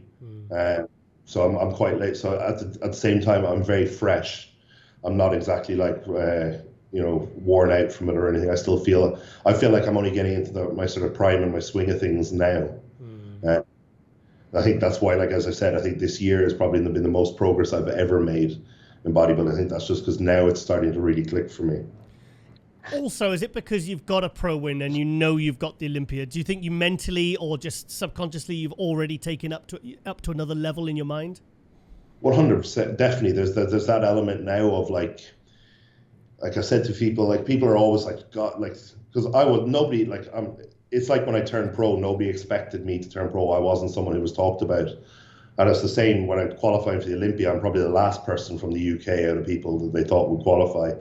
So people are always like to me, oh, it must be amazing to like, how does it feel? And I'm like, honestly, I think for the first few months, I absolutely shit myself because I'm like, now I've got to step on the biggest stage in the world. And that's like, you know, you've got to really bring another level. But, you know, once I got over there, it's just like, yeah, now it's like you're switched on. It's like, for me, it's like every day, like, you know, even if I wake up in the morning and I'm like, because I do cardio 7 days a week, and I wake up some mornings, I'm like tired, my legs might feel heavy. And I'm like, oh, I'm just missing. But for me, I'm like, if I miss that cardio session, that's one thing I've missed for the Olympia, you know. Yeah. So I treat every little thing of every day as like I've got to nail it perfectly to be the best I'm going to be on that stage. I mean, as an athlete, you've probably got the best case scenario that you qualified so early, you know, and you've got all that time then to really kind of get to grips with it, figure out your body weight, figure out how you can make the weight, but also come in as good as you possibly can, you know. So it is a really good place to be in. But I imagine it gives time to kind of realize, okay, now I'm going to a next level, and now I've got enough time to actually, you know, get the most out of it. Yeah, like I think I've always been someone that's, you know, people have been a bit shocked when I've achieved something, but then I'm someone then that I always like live up to what I have achieved. You know, when I turned pro, like it was out of nowhere. Nobody thought anything of it. Then I made significant improvements. I went on and people were like, okay, he's actually quite good. You know, so I went on to win a pro show and qualify for the Olympia in my third ever pro show. Okay, yeah. Yeah. So like I definitely, you can't say I didn't didn't deserve to be pro at that point. Now it's like, okay, people are a bit shocked to see, you know, I've qualified for the Olympia, but at the same time, I'm fully prepared, and I know that, you know, when I step on that Olympia stage and I see how I look there, they'll be like, okay, yeah, he deserved that. But you know what? One thing I noticed with the classic guys, they're not afraid to travel and compete. They really are. I think there's a real kind of excitement around the category at the moment, and it seems like the guys are really hungry to. Do you know what I mean? They're not afraid to travel, and they not just do one show in their own area and then just shut it down. It's like the guys are really kind of motivated. Yeah, but I think also because it's quite a new category as well. You don't have, other than like, you know, you have Chris and you have Terrence, they're your household names in the division. You don't have the household names of like now with the open guys, the guys who are all up there at the top or been there at the top. There's like, you know, they've earned this position. Everyone knows who they are. With the classic guys now, there's still room for guys to really earn their name as one of the top guys. So the more they compete and the more exposure they get and the more they go around, they can really earn a name for themselves and earn a serious career out of it. You just got to look at yours, you know, the Miracle Bear, you know, a couple of months ago, nobody knew who he was. Yeah, he got a good placing at the Olympia, but now he's traveling around, like he's a star in Brazil. He's a star in the East, you know, he's a star in Europe. And that's like, he set himself up now financially to be making like a serious career out of his name now. Whereas he just sat there, got his qualification, and was sat in Germany for the year, probably wouldn't be the same situation. True. I can't actually keep up with how many. It's hard to keep up with how many new names and new people are coming. And the thing is, there's not just new names, but they're new champions like Ramondino and like the Marcelo DeAngelis. I mean, there's a guy that hasn't even done classic yet, and he's already, people are like, oh, well, he'll be first call out Olympia and tops. You know, and he hasn't even competed as a classic yet as a pro. So there's so many good new. I mean, like Brion getting knocked down to fourth by Ramondino and Urs. You know, like that. Who could have seen that coming? Yeah, I think it's because obviously classic, and I say this with a pinch of salt because it's an achievable look. You look at like open, you know, to get the size for open, you're talking 10, 15 years of graft and hard work just to put the size on. It's not just a God-given talent of your shape. Yeah. Whereas guys in classic, you know, you can, if you're gifted with sort of good genetics and a good shape, you know, you're not talking like putting on 100 pounds of muscle. it's more achievable to do in a time frame. So that's why you're seeing these good young guys pop up all of a sudden, and it's. I mean, from everywhere. I mean, a 20-year-old, say, lad in the gym, and he's scrolling Instagram, and he sees a picture of Urs or Chris Bumstead, or he sees a picture of Rami. Who do you think he's going to want to most look like and follow? Yeah, exactly. So all you have to do now is look at Chris Bumstead, like the kind of the capacity and the yeah. like the sheer draw to him, the amount of money that he's making through the industry. Like because he's bridging the gap between bodybuilder and fitness influencer. Yeah. He's like, as you say, the 16-year-old kid wants to look like Chris Bumstead, but also the hardcore bodybuilder respects Chris Bumstead. It's bridging both gaps, and it's a marketable look, and then all you have to do is look at like the people who are sort of sponsoring him and things like that, where he's appearing. I mean, even a hardcore bodybuilding fan could surely appreciate someone like Urs, who's 23. Even if you follow open and you're not, what I mean, it's like you would respect it because the kid has got a great physique. Even if he jumped on stage in the open at 23, you'd still be like, okay, this kid is really good. Yeah, and I think that's definitely being represented now. You're seeing this year that the prize money in classics going up and up and up across the board. Yep. You had like the Arnold's was 70,000. The Kuwait show recently, just an ordinary show, was like $20,000. Wow. I believe the Dubai Pro this year as well is going to be more. Mm-hmm. It's a new show. I've rumors are having this to be more than Kuwait. So wow, fantastic. So yeah. That's right. I think that shows the draw that Classic's having at the moment. Yeah. That the prize money is going up, and I was at this year's Olympia in Florida, and when Classic came out for the pre-judging, it was the biggest of the whole thing. Wow. I mean, I've said this before. At the 2018 Olympia, I was there, and that was when Phil was just winning. And it was like he's going to win. He said, I'm going to win 10, then I'm going to retire. And I tell you what, there was actually more talk around the Classic than the Open that year. And then ironically, Sean Roden goes and wins it. And obviously then people are then talking more about the Open because the unpredictability has come back, But Classic in 2018, and I think this year, partly due to the new faces like Ramondino and Urs, and the prize money going from 7 to 60,000, it seems now that there's a lot of people having conversations that Classic is not just keep catching up to the Open in terms of popularity and fan kind of following, but it could actually supersede it. What's your thoughts? I don't think it can ever supersede it because bodybuilding has been, it's Open. That's bodybuilding. If you say bodybuilding to me, I still think of it's Open. Yeah. I call Classic as Classic Physique. It's not. I don't know. It's looking back through history and generations of it. I think Open always has to be the number one. But I'm definitely, in terms of popularity and like numbers, potentially you could see more numbers, like more talk and more interest in Classic. But I think when it comes down to how the show is run and what it's run around and the prize money, I think bodybuilding will always be number one. It is very exciting times now for the Classic category, though, isn't it? Without, really, when you really look at it, this year, it's a very good place for you to be. It's a very good category for you to be in right now, with the growth that's going on right now. Yeah, 100%. It's exciting. There's definitely lots of talk around it. There's definitely lots of opportunities within the industry for anyone who's, if you're doing well in Classic.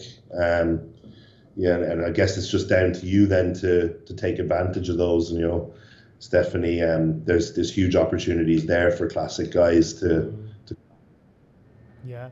So I mean, my final question I can ask you: Are you excited for this year's Olympia? Have you actually really sat and thought about what it means for you in your third pro show? And you're qualified. Your fourth show will be the Olympia. Yeah, it's taken me a while to definitely sort of kind of comprehend it and kind of process it because, as I said, it wasn't something, I didn't go to America with the thoughts of even placing. It was like going there to try and, get a first call out and I'd be over the moon. So it wasn't, when you go into some things and you kind of think, oh, what if this happened? I didn't even have that what if I won and qualified. Really? No, that wasn't even in my head. But you're at a high level, mate. I mean, you got third in the show before, so you must have been going in thinking, okay, I'm going in with a fighting chance, and obviously then I can qualify for the Olympia. Yeah, I think maybe, I don't know, I guess people who know me will understand this. I'm not like a hugely confident person, and I don't do this. Like I've always said, I don't kind of train day to day and compete for like with the goal of being like winning shows and stuff. I do it because I love it. Like whether I competed or not, I'd be in the gym every day and doing what I do. I just love to train, and anyone who knows me or sees me in the gym knows that. But yeah, now it's definitely, the thought of it's kind of gone from that being scared of being like, well, failing and not living up to expectations on the Olympia stage and the pressure, to being, you know what, enjoy it now. You've achieved something that like is everyone's dream in bodybuilding. Anyone who gets into competitive bodybuilding, it's like they want to turn pro and they want to get the chance to step on the Olympia stage. And I get to do that. I get to do that being the first ever Irish person to do it. Yes. So Yeah. so it's huge. It's realizing that kind of, for me, I have a responsibility, I feel, to like Irish bodybuilding, to kind of take it up a level and show what's possible. Because like when I started in bodybuilding in Ireland, it was kind of like people would say, no Irish person will even turn pro. We don't have that genetics. There isn't that. There wasn't even an opportunity for someone from Ireland to turn pro when I competed in Ireland. There wasn't an avenue to do it. Now it's like, okay, so, and it's cool to get messages from young Irish kids who kind of followed, especially me, because I wasn't necessarily a big name or someone who was blessed with genetics or anything like that. I'm someone who's just like worked my ass off and got to where I've got, so I like, people see that as, if you want something and you work hard for it, you can achieve it. So I kind of feel a level of responsibility now to go and follow that through. Good. Well, I actually interviewed Brian Bullman a few days ago, Tuesday or so, a few days ago.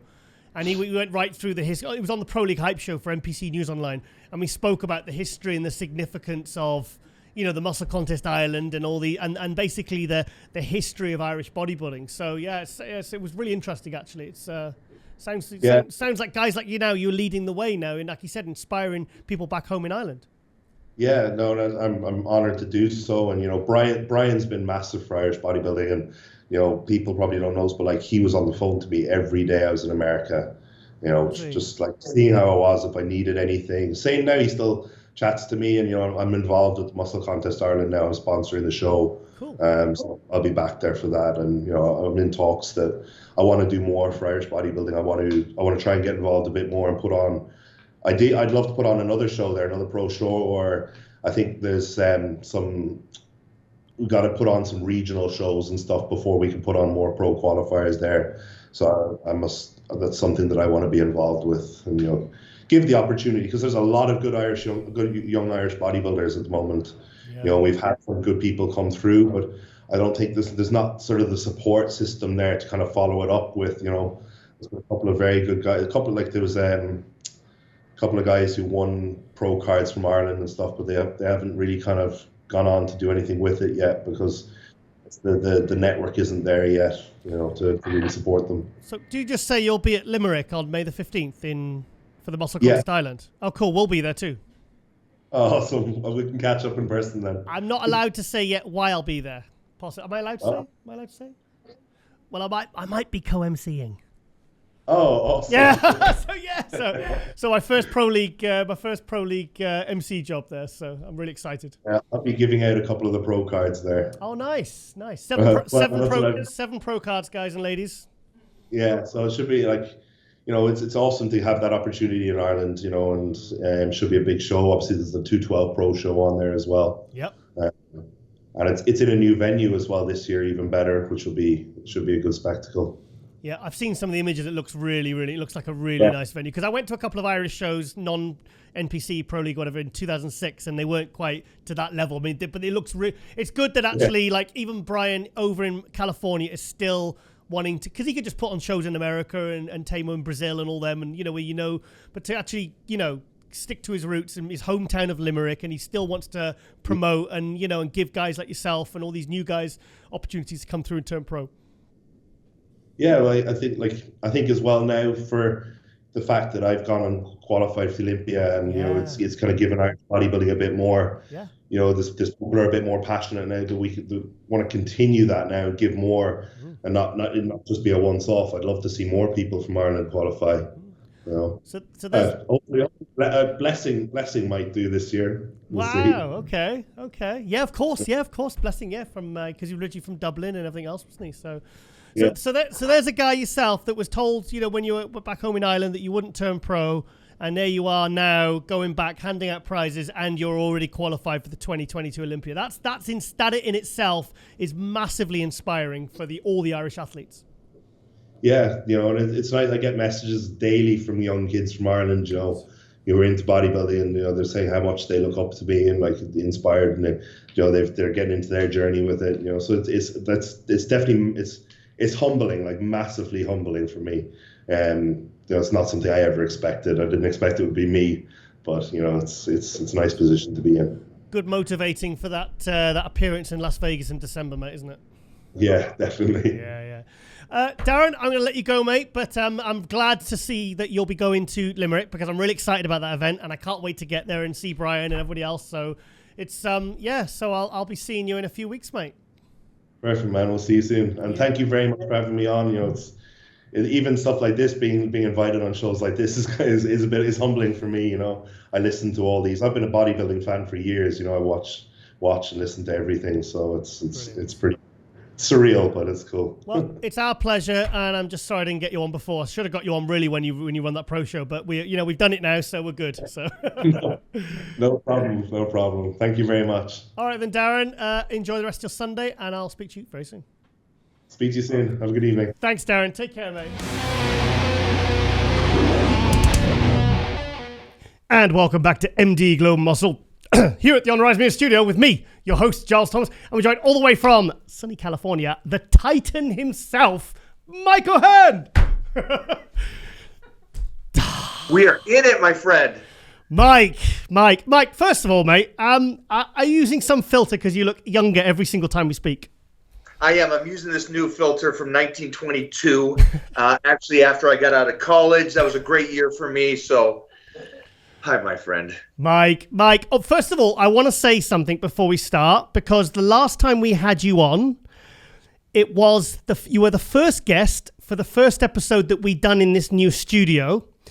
And I have to put it out there, the production, we didn't know of a clue what we were doing with any of this equipment. The sound, literally, it was like a list of everything that could have gone wrong, went wrong, and we had it for you. So I have to apologize, but thank you so much for coming back on. No, it was a privilege for me. So I'm glad that we're back. Yeah. So, Mike, first of all, how's life, mate? How's the Titans, the family, the doggos, and Junior, and your lovely lady? They are incredible. It's my son just turned 3 a couple weeks ago, and it's like it's amazing. It's that commonality that every parent says, that it goes fast, and it does go fast, but it's so exciting. It's great being a father. Mona is kicking ass. Great partner in crime to have. So we're good over here. We get to enjoy this time, and we got a little downtime from productions and doing movies and stuff, so we're really just enjoying the family time. Good. So what's your son benching and squatting now then, mate? What's my bench, squat, and dead? What's your son benching now he's 3? Because I imagine, if he's got the family genes, he'll be, 300-400 pounds maybe? I'm thinking so. He is a little beast. He's almost 4 feet tall at 3 years old. They're saying he's the size of a 7-year-old. I'm like, all right, that's cool. That's cool. But he's enjoying, man. We got him in. He's taken to jiu-jitsu really well. Wow. He just loves having fun. And we started swimming at 3 months old, and now he's just an expert. So it's so cool to see. We're teaching him the things that we didn't learn so much younger. We're just feeding him right. That's good parenting. We're trying to do the best we can. Yeah. And I think because you're both kind of so much at home, you can really be a hands-on parent, because I like the way that you're really you're so involved with your son's life, because you are around him. You're not working away all the time. Yeah, I think one of the cool, the good with the bad, we were locked down the first 2 years of his life. So yeah. We got to really be there and really take advantage of that situation.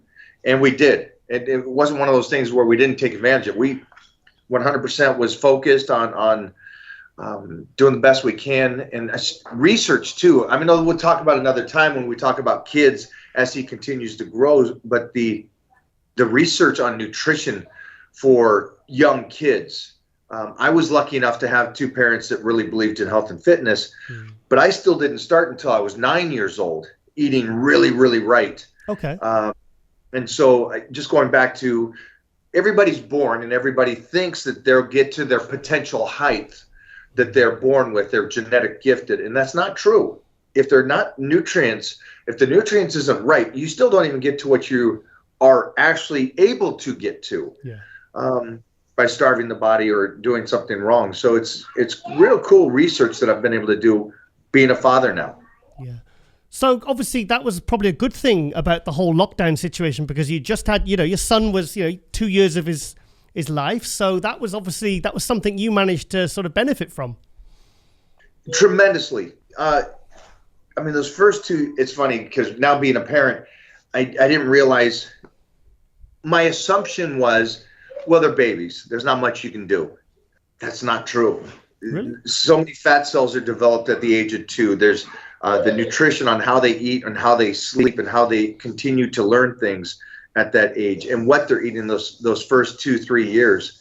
And what's nice is with him, I got to see immediate results compared to us in health and fitness. It takes a little time to get going and see what the results are. Hey, was my training in my 20s helpful when I'm 50?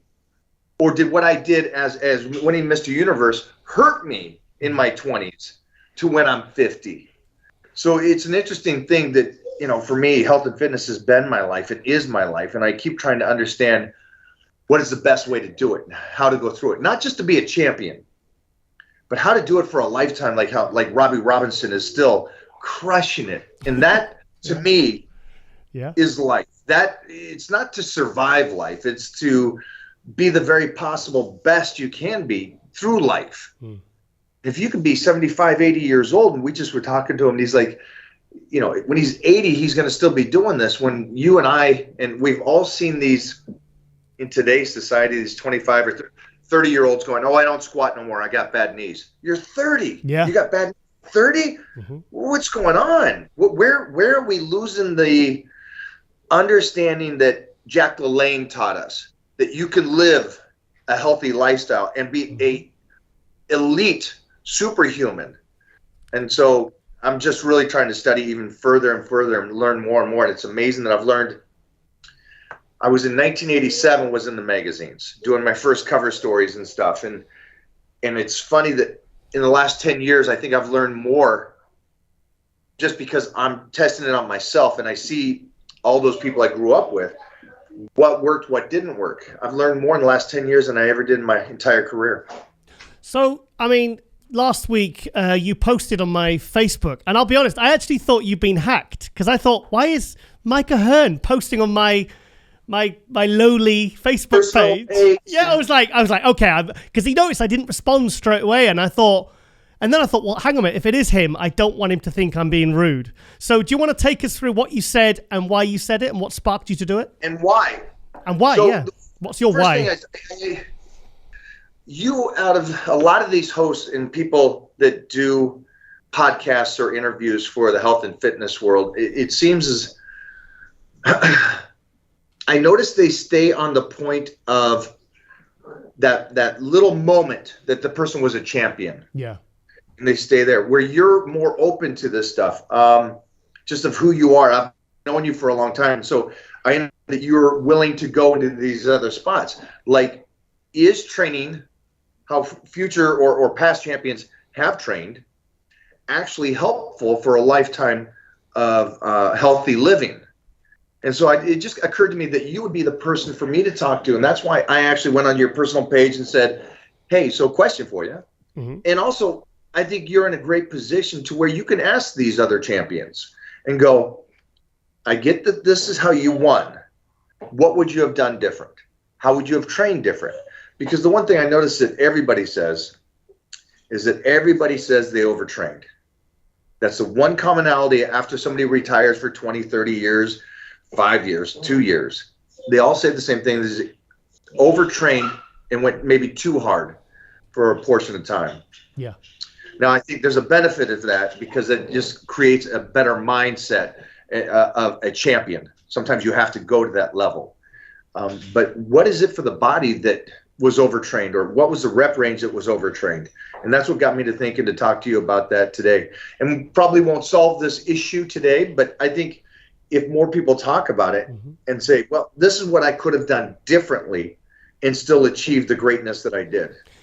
Two examples of two kind of top athletes that I've spoke to about this, and they're absolute pinnacle of their sport, Dorian Yates and Ronnie Coleman, and both of them have completely opposing kind of points of view. Dorian Yates said, I wished, certainly in the last 4 to 6 weeks, I wished I'd backed off because that was when I got my injuries, with the tricep and the bicep and the hip and everything else. And then Ronnie Coleman said, even with all his injuries and everything he's endured, he said, I would still go exactly the same if I went back. So same discussions with both of these guys. I think for the viewers that are watching, Ronnie is that guy that doesn't have regrets. And Ronnie also is the kind of guy that goes, like when we ask him about the squat, what do you wish you did differently? He goes, I wish I went for more reps. Yeah. So that's what I said about the mindset. And so there's such a benefit of that mindset that Ronnie reminds me of like Christmas. He's always in a good mood. He's always up. He's always grateful. And the reason why I say Christmas, because everybody seems to be a little happier during Christmas, a little bit more joyful and stuff. And if I could describe Ronnie Coleman, that's how I describe him. He's always happy. He's always up, and he's never regrets what he did. He's like, I'm glad I trained the way I did. I'm glad I did what I did. And so I think that's a mindset thing. Not technically did he wish he pulled off or anything. So I don't know how that goes because he's the one that's saying that he loved what he did and he wouldn't change a thing. I'm curious to see because I know that like Dorian has said the same, like you were saying, wish I backed off a little bit. Yeah, in hindsight. Yeah. Question though would be for both of them, take out the heavyweights because you guys know I love freaking heavyweights. I live for it. But the question would be, would there be a different rep range you could have done or a training period of time that you could have backed down a bit that would have allowed you to continue to be a champion or continue to be and retain more of that 20 years later? And I think that's where like the science of Wolff's Law and Davis' Law, bone density, connective tissue. Those are the two studies that were done that is just really in depth on making them stronger. So as you go in life, you can keep that, healthiness. And so where's too much? So it's interesting that you had those kind of conversations with both of them because I had the same kind of talks with those two guys. But I want you to, for sure, if you ever come up with this, when you talk to guys, is discuss what that rep range is. Because I think when people talk about rep range, they're so focused on what it is to get the best muscle. But is there something that would be the best benefit for connective tissue, bone density, not destroying the body so much so that you can continue to get better, not overtrain? What's your feelings on time under tension? Because I had a conversation with Kerry Kays once, a British promoter, and he trained Ricky Hatton, the boxer, and he said, time under tension, he said, is actually a very good way to avoid injuries. He said, and actually, it's not the amount of reps you do, it's the time under tension. So you could do 6 controlled, stricter reps, which would be better for you and less likely to get an injury than 12 fast reps. So what's your feelings on time under tension, being a very technical trainer yourself? I think if anybody watches my stories or videos and stuff, they'll see we just put up a video of me doing 3 reps. And it took 45 seconds. Wow, what was that on? So I do believe in that slow, controlled. Again, I was an elite power lifter in my teenage years and my 20s. Yeah. And it didn't translate to muscularity. It only made I was really, really strong. I was stronger than everybody. I get that. When I came to Golds, I was the strongest guy at Golds the day I walked in. But I wasn't more muscular than them. And so I think time retention is a couple different things. One is it's more muscularity, and it does keep the connective tissue safe, because when those two things get out of balance, as you know, when the connective tissue is weak and the muscle gets really, really strong, that pulling is dangerous. And so I think controlling the weights, moving through it more like a time under tension contraction is much better for me and my beliefs. And that's how I train. I'll always go back to speed just so I don't lose that ability. But I think for everybody out there, slow down. There's no reason to rush it. There's no reason to bounce the weight, to squat, drop into the hole and bounce up. That's not really, not to me. It's not impressive to me to see somebody do that compared to somebody just taking that weight down, holding it, contracting out and bringing it back up. That to me is impressive.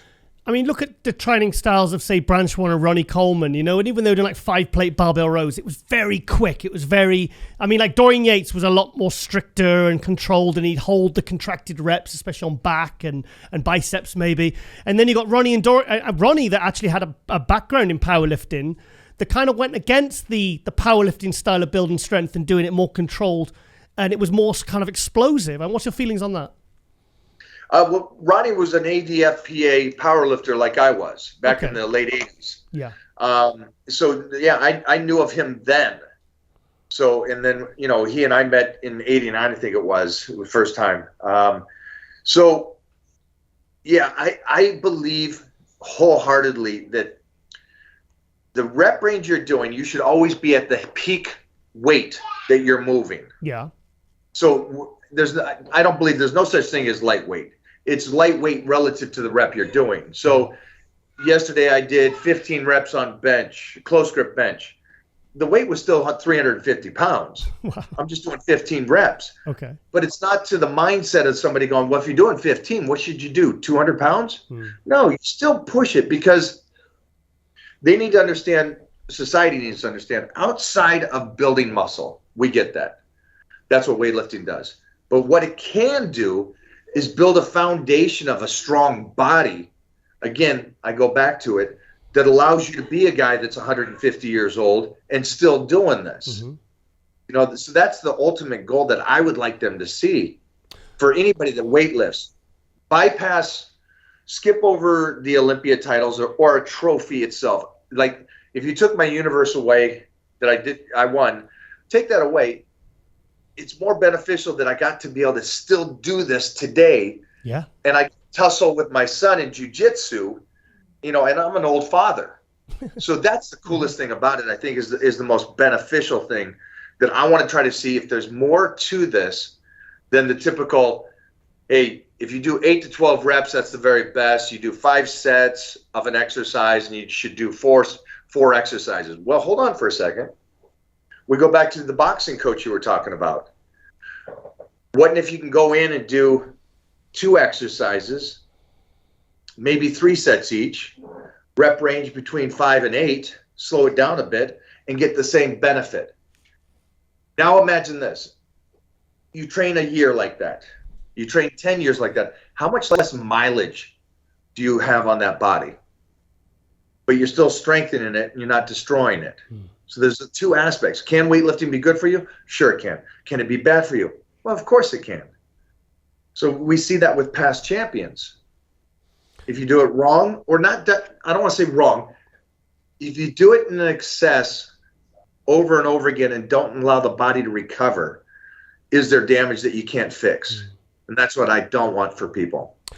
So, I mean, I watch your Instagram videos and, you know, you've been training how many? How long? 30? How many? I mean, I've been training 45 years heavy. 40. So that's the key word, heavy. You've been training 45 years heavy, and you're asking, you know, ask these champions about how they change their style of training. But you personally have kept the weight heavy. I mean, you could probably maintain your physique with less weight. Why do you choose to still train that way after so long? And how have you managed to not fall to bits? That's what leads me to that question that I asked you, is that the other day I did behind the neck press, which, like society says, nobody should do, with 315 for reps. Now, most 20-year-olds or most champions don't do that. Yeah. And now you got somebody my age, is probably the age of most grandfathers, still doing this. Yeah. And I think the point there would be that I'm training in a sense of understanding that it's the bone density and the connective tissue needs to be the strongest. If that can hold together, then I can have full range of motion. Muscle is such a secondary thing, and that's what happens when bodybuilders are so driven on, I just want the muscle. Yeah. I don't care about the weight. I don't care about this. I just want to win the show and look a certain way. And that's great. And that's I fully understand, because it does look good. And these bodies are art pieces, and I love them. But if you can keep an open mind on, okay, as I do this, as I create this body that's going to be beautiful, can I also save the body and make it stronger so I can be athletic, healthy? I was training with a guy in his 40s today that played 10 years in the NFL. Now, we have a choice in weightlifting. We choose the weight. Is that right? Yep. So we can kind of control the punishment we put on our bodies. And so this is where the mindset thing, I think, with with Dorian Yates, football players, wrestlers, MMA fighters, and Ronnie Coleman come into play. There's such a difference between doing something safe for a long period of time and just wanting to be a champion. Those are two different things. And I don't think people understand that. I think everybody wants to be a champion, but then if you ask them at the end of the day, so is it the trophy, or are you just looking good and being healthy for your life? What's more? And that's something that needs to be asked. I know that's kind of off the subject and we kind of switch there, but that all goes together, because what I'm trying to say about training and being healthy and me being able to do this 45 years heavy. Yeah. It was early understanding that what I was doing was right. So I got to Golds. I'm training with Tom Plaza, my first training partner, and all these guys. Wow. Mike Quinn and all. Right? Oh, yeah. Nice. I was set in a candy store. Yeah. Now, I came from a hardcore powerlifting background as when I first did my first meet at 13. So I've done this for a good 7-8 years competing, and I was already in the nationals. And so I get to Golds, and I'm stronger than these guys. Didn't look anything like them. You know, I was good enough to be on the cover of magazines and all that, and I had knowledge to be on the covers and in the magazines, but I didn't look like Tom Plaz. But the understanding that what I was doing was different. And if I can just stay consistent, which is the hardest trait for a human, if I can just stay consistent, keep doing what I'm doing, the side effect of how I was training, I would build muscle. It would just be a slower period of time. But I would build a stronger foundation that I could never lose. And so for me, I just stayed on that path.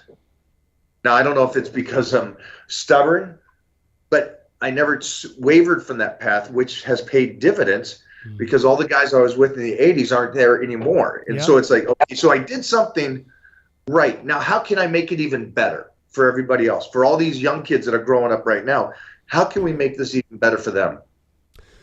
So, I mean, at the end of what most people know you for is like your longevity, the fact that you look the way you look, you know, after so long, and you look, you know, and you're still training heavy, you're still training hard, you look, like I said, you look younger than last time you came on the screen. It's like, things like bone density, you've said, you know, joints, everything, our testosterone levels, our IGF levels are all dropping over the age of 30, 35. So how do you monitor that, and how do you kind of safeguard against that to kind of still be performing the way you are and looking the way you are?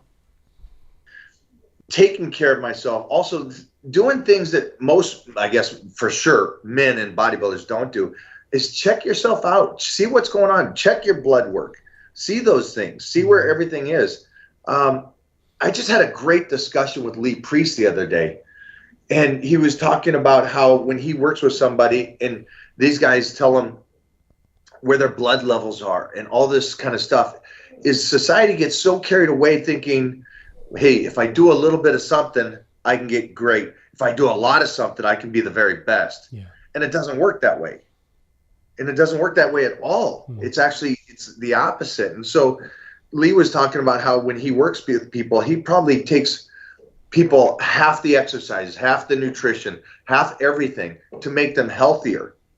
And then the body works with them. Yeah. And so that was creative. That's it. Right? Yeah. It's they get so carried away thinking, like, for example, if I squat something, they go, oh my gosh, that's like crazy. I'm going to do that weight. And it's like, it doesn't matter the weight I move.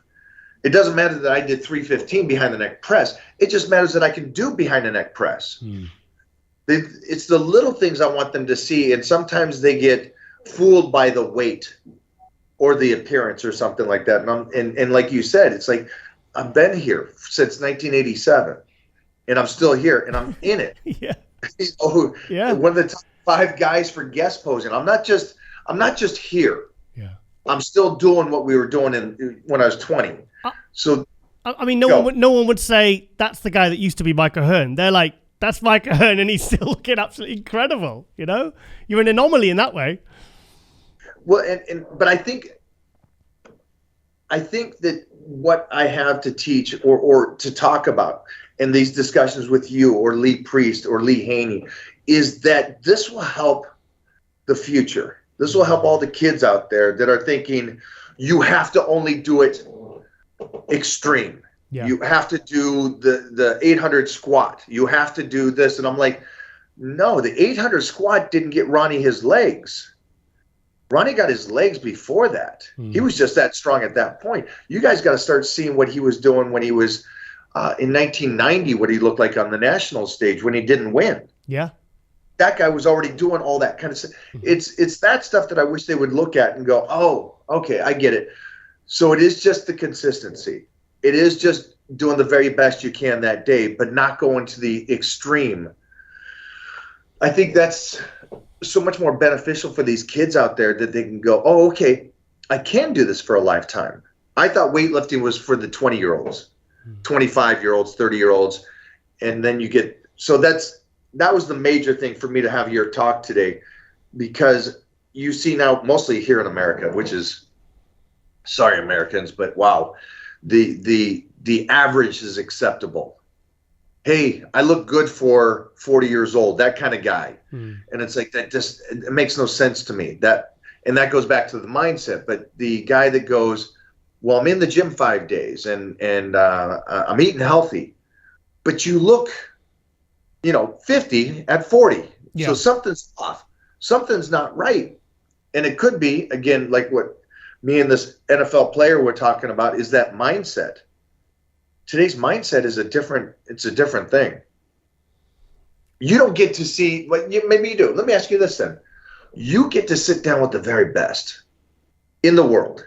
Yep. And so the mindset that they have drips over to you and your beliefs. And so you're always thinking, I can get better, I can do better, I can better podcast, better questions, better whatever. But you're always going, I can do better, where that's not for the average. True. But then, like I said about, say, like Dorian and Ronnie, they have opposing. It's not like one size fits all. They all have their own different approach. I mean, I really like speaking to Frank Zane last year.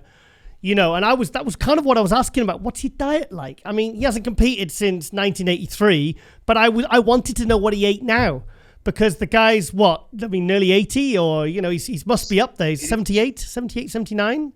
78, 79. Yeah, we were just with him, and I can see why you liked it. Yeah, because it's first off, but let me ask you this: he's a peaceful warrior. He's still a warrior. He's still a Dorian Yates. He's still a Ronnie Coleman, because we were doing pullovers, and in today's society, pullovers is taboo. Yeah, neck press, pull downs behind the neck. Those are all taboo exercises for today's snowflake mentality. Sorry, dumbbell pullovers. Yep. Right. Okay. Dumbbell. Okay. Yeah. And I had to ask. I go, but if you put that up on social media, everybody and their mother is going to tell you that you're going to hurt yourself. And he instantly goes, they will, I won't. Wow. Yeah. It's a 78-year-old guy that I think society goes, well, he probably didn't train heavy. He trained heavy. He trained range of motion. He's very bright, very bright. And he ate well. And he says the same thing that we all say. It's consistency. Yeah. And it's a different mindset. The mindset that he wanted to be the very best. So you keep talking about mindset, and you're saying that nowadays you feel that the mindset is not conducive to longevity. Is that what you're getting at? There's two aspects to it. There is way too soft. You know, the snowflake mentality. Yep. Everything's going to hurt me. Everything's bad. Safe space. All the food is bad. I can't eat any of this stuff. Yeah. I can't have water. I'll retain it. What? So, yeah. You know, you got that level, right? That's just like, okay. Wow, I don't want to raise my son around this human over here. Yeah. But then you got the other side that is so focused and blinded to see that weightlifting could be more than just the trophy, because they're very hungry. Because I think the one thing that we talk about over here is the grittiness that we had of hard work as teenagers. Yeah. How our parents would say, that ain't good enough. You think you're the only one working? I know these other kids are working out harder than you are. They're doing better than you are. That grittiness to be honest and go, hey, you know what? You can do better is lost. Because then the other side is like, I only want to win the trophy so I can become famous, so I can make the money. It wasn't about the trophy for us. Mm. And you can ask any of these guys now, it was about the battles. It was about the struggle. It was about accomplishing and pulling yourself away from the rest of the world. That's what we loved back in the day. And I think when I talk to, Arnold Schwarzenegger or Lou Ferrigno or Robbie Robinson or Frank Zane, it's all there. It was the friendships they had and the battles were better than the trophy itself. The pursuit of what they did brought out the best in them, and it brought out the best in each other. It's like we all, as bodybuilding fans, media guys, we love the Phil versus Kai. We like the Jay versus Ronnie. You know, and like say when Ronnie retired, Jay kind of fell off a little bit because he admitted, I've spoke to Jay, and he said, I didn't have a Ronnie to chase. He said, I needed that's something to go after every single day. That's what brought the best out of me. And almost like the show at the end of it was kind of like just it was like the side bit. You know, it wasn't like the main event. It was like it was the journey, not the destination. I agree with that. And that's knowing Jay, I can so believe that fight to beat Ronnie drove him harder than when Ronnie retired. Yep. It's again, that mindset is such a different approach. And I think today more people would be consistent if they had that battle. Let's say it's not Ronnie. Maybe you're not Jay Cutler. You don't have that battle, but you have some kind of battle to separate yourself or push you.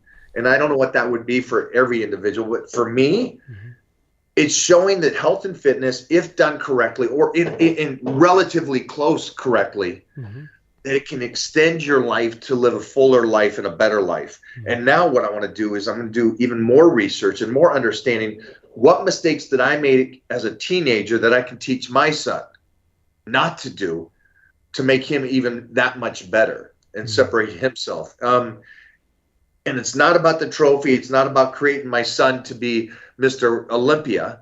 That's irrelevant, but just to make him the very best he possibly can. And it's those day-to-day fights and battles that we have to live. Yeah. That keeps me consistent.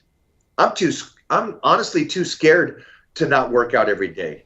Really? Because like if I don't work out, that's going to be the day that it turns into 2 days to 3 days. It's like we always start Sunday or Monday with squats. Why? Because nobody wants to squat. Yeah. I love that. I love to get up. My friend was telling me, we choose those battles, but you kind of have to suffer to get better.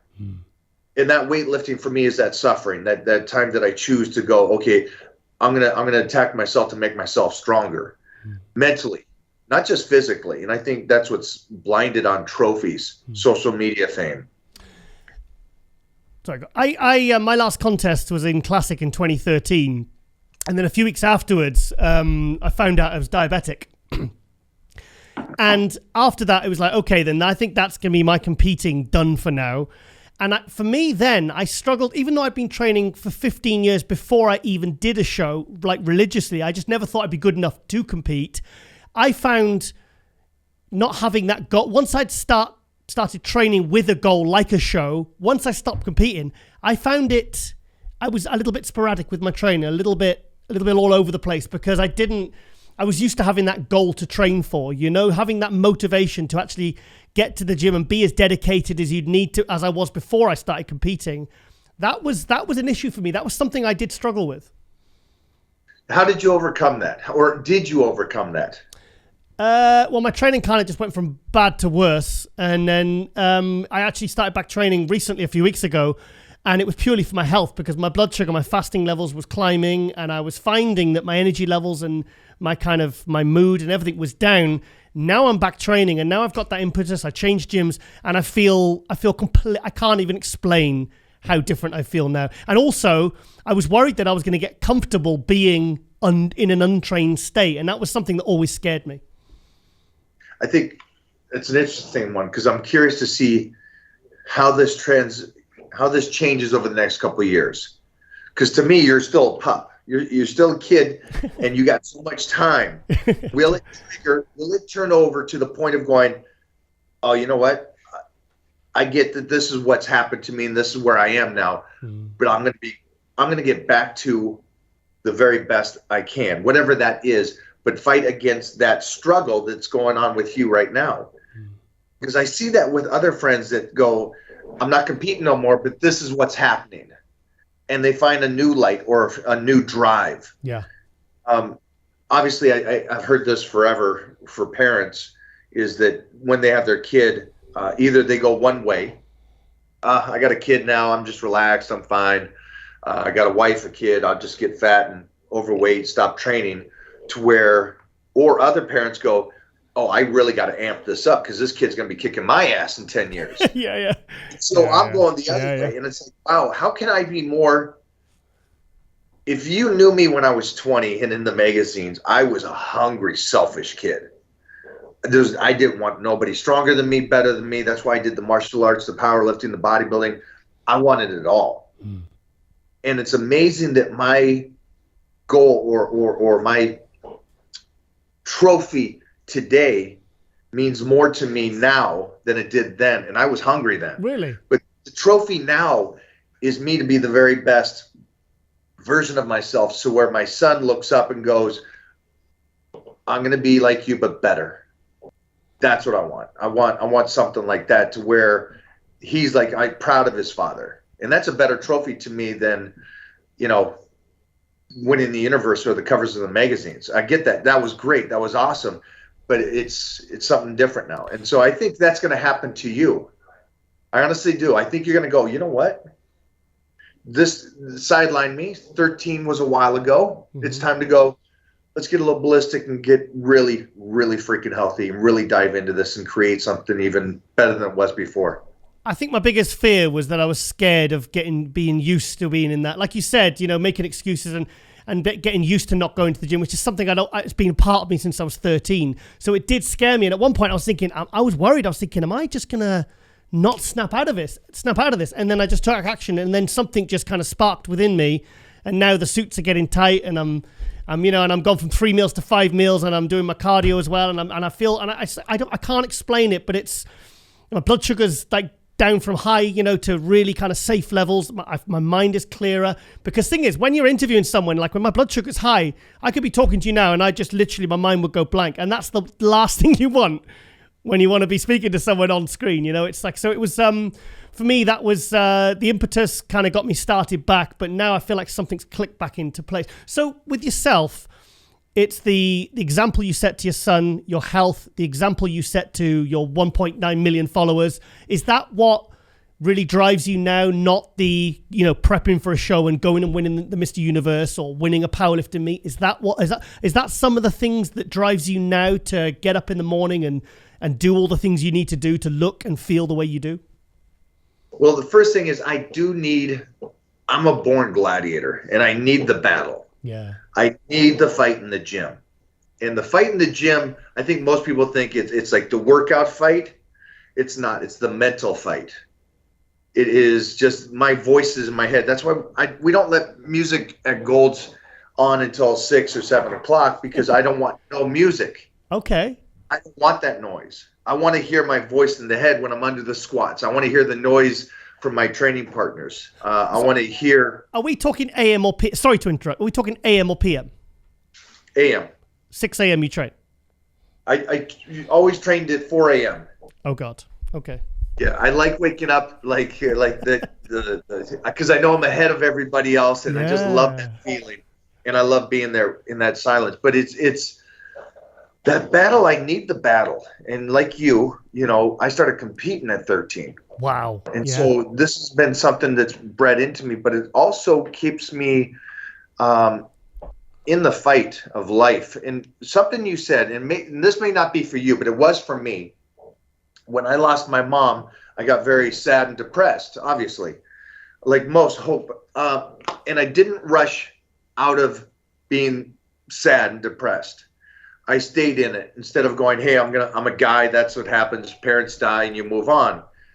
And I found as I went through that process of sadness, I still ate and trained somewhat, but I found a new hope. And somebody said to me, Josh Barnett actually said it to me, and I just saw him the other day.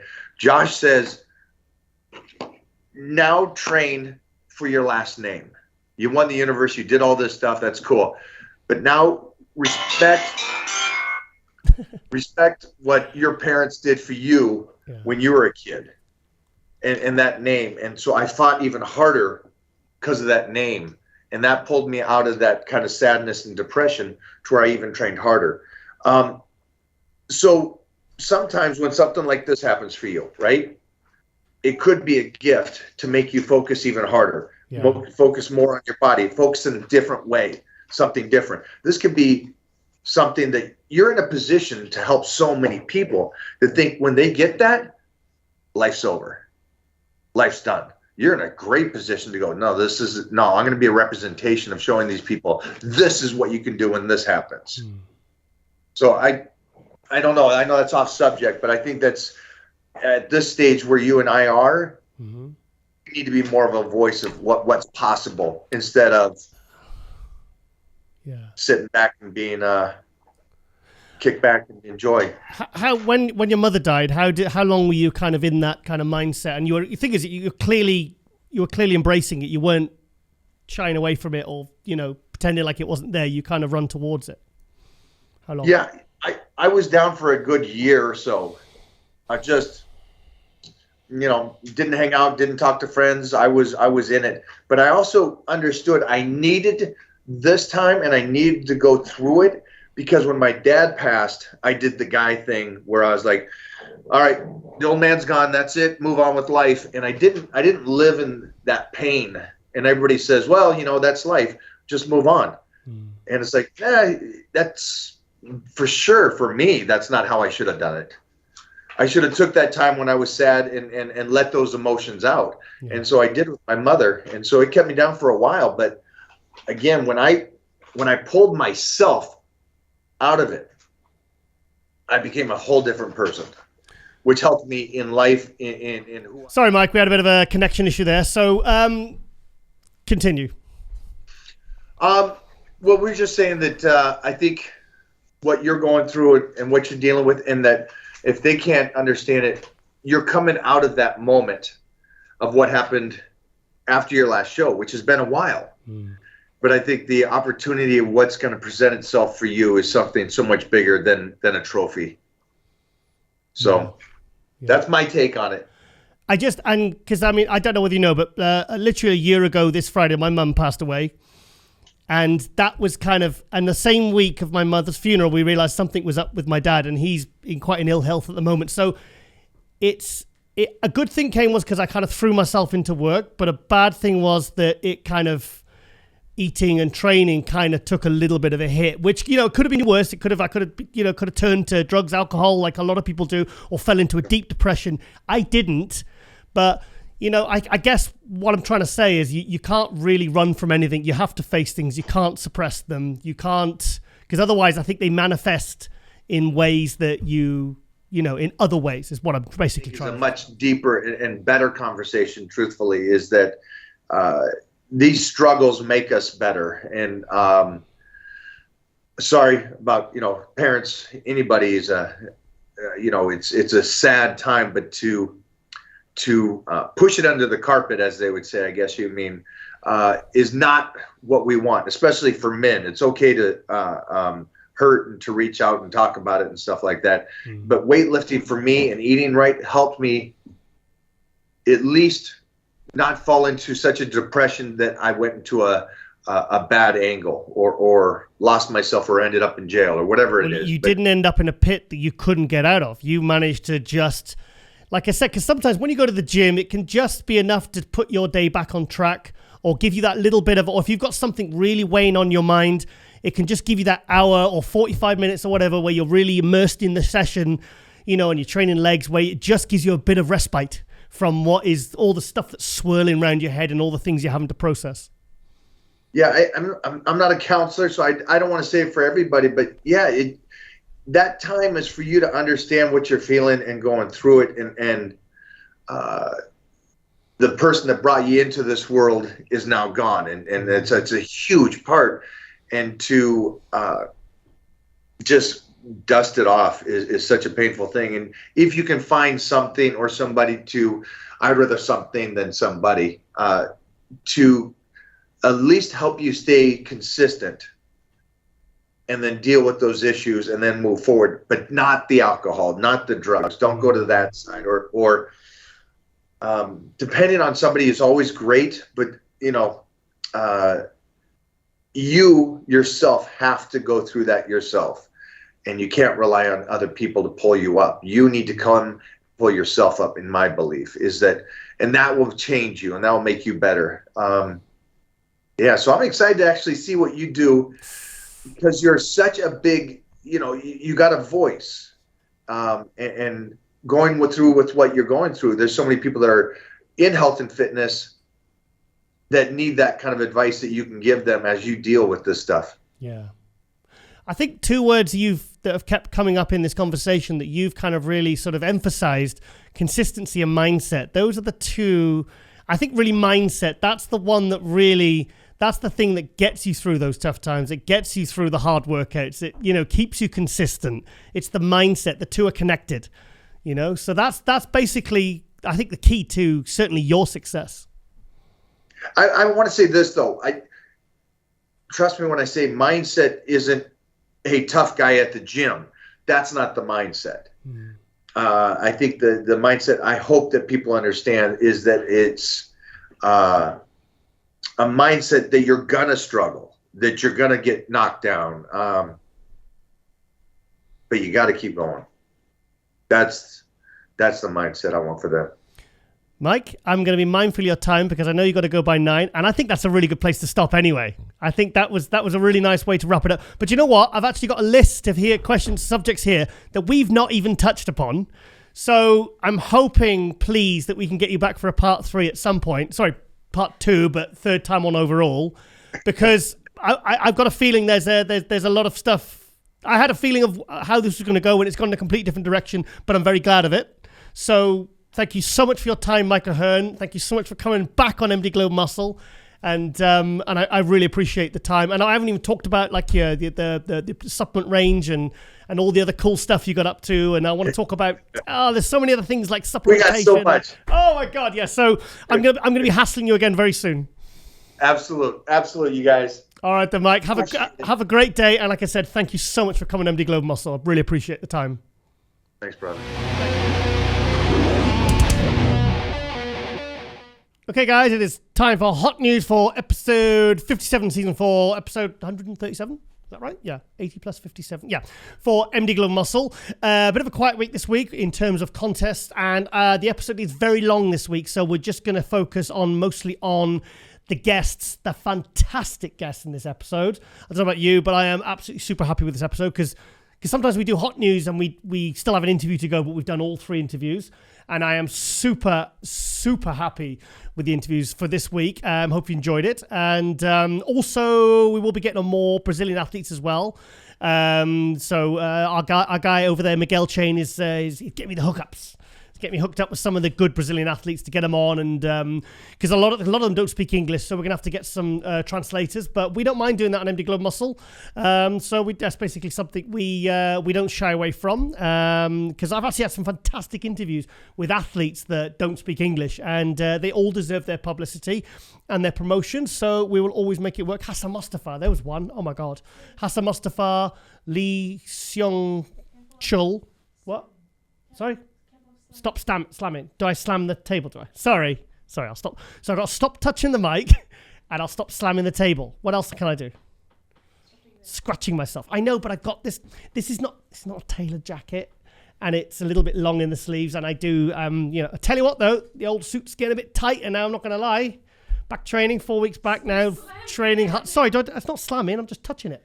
Right, anyway, we're going to go to Darren Farrell, the classic pro, qualified for the 2020 Olympia, originally from Cork Island, now living in Dubai, as you learned in the interview.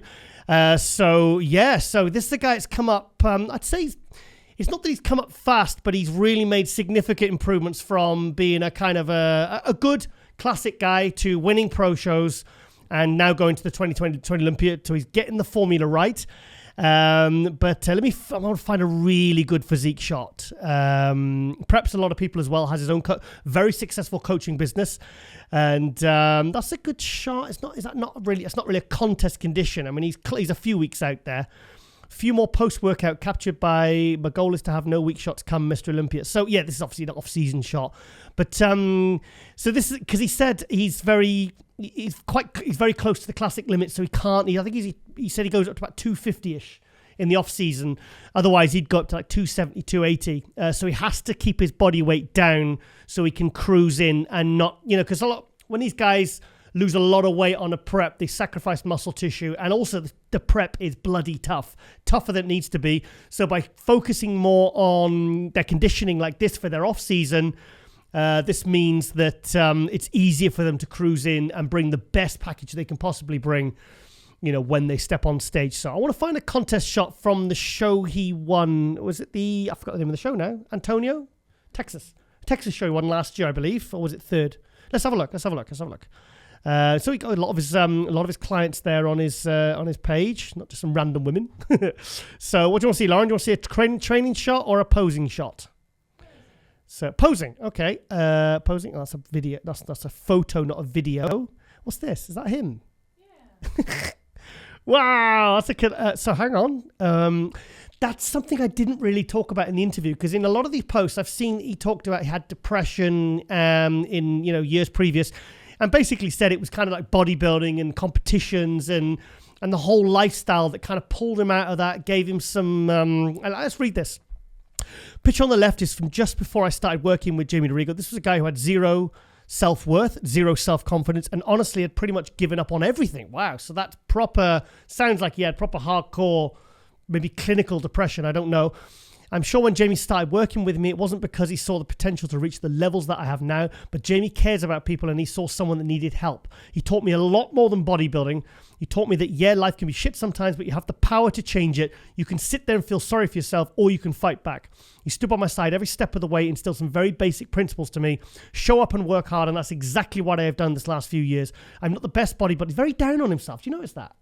And I'm guessing that's what fuels him to be better, because sometimes the guys who are cocky, they're the ones that aren't really pushing themselves to be better because they think they're good enough and they think they're too good.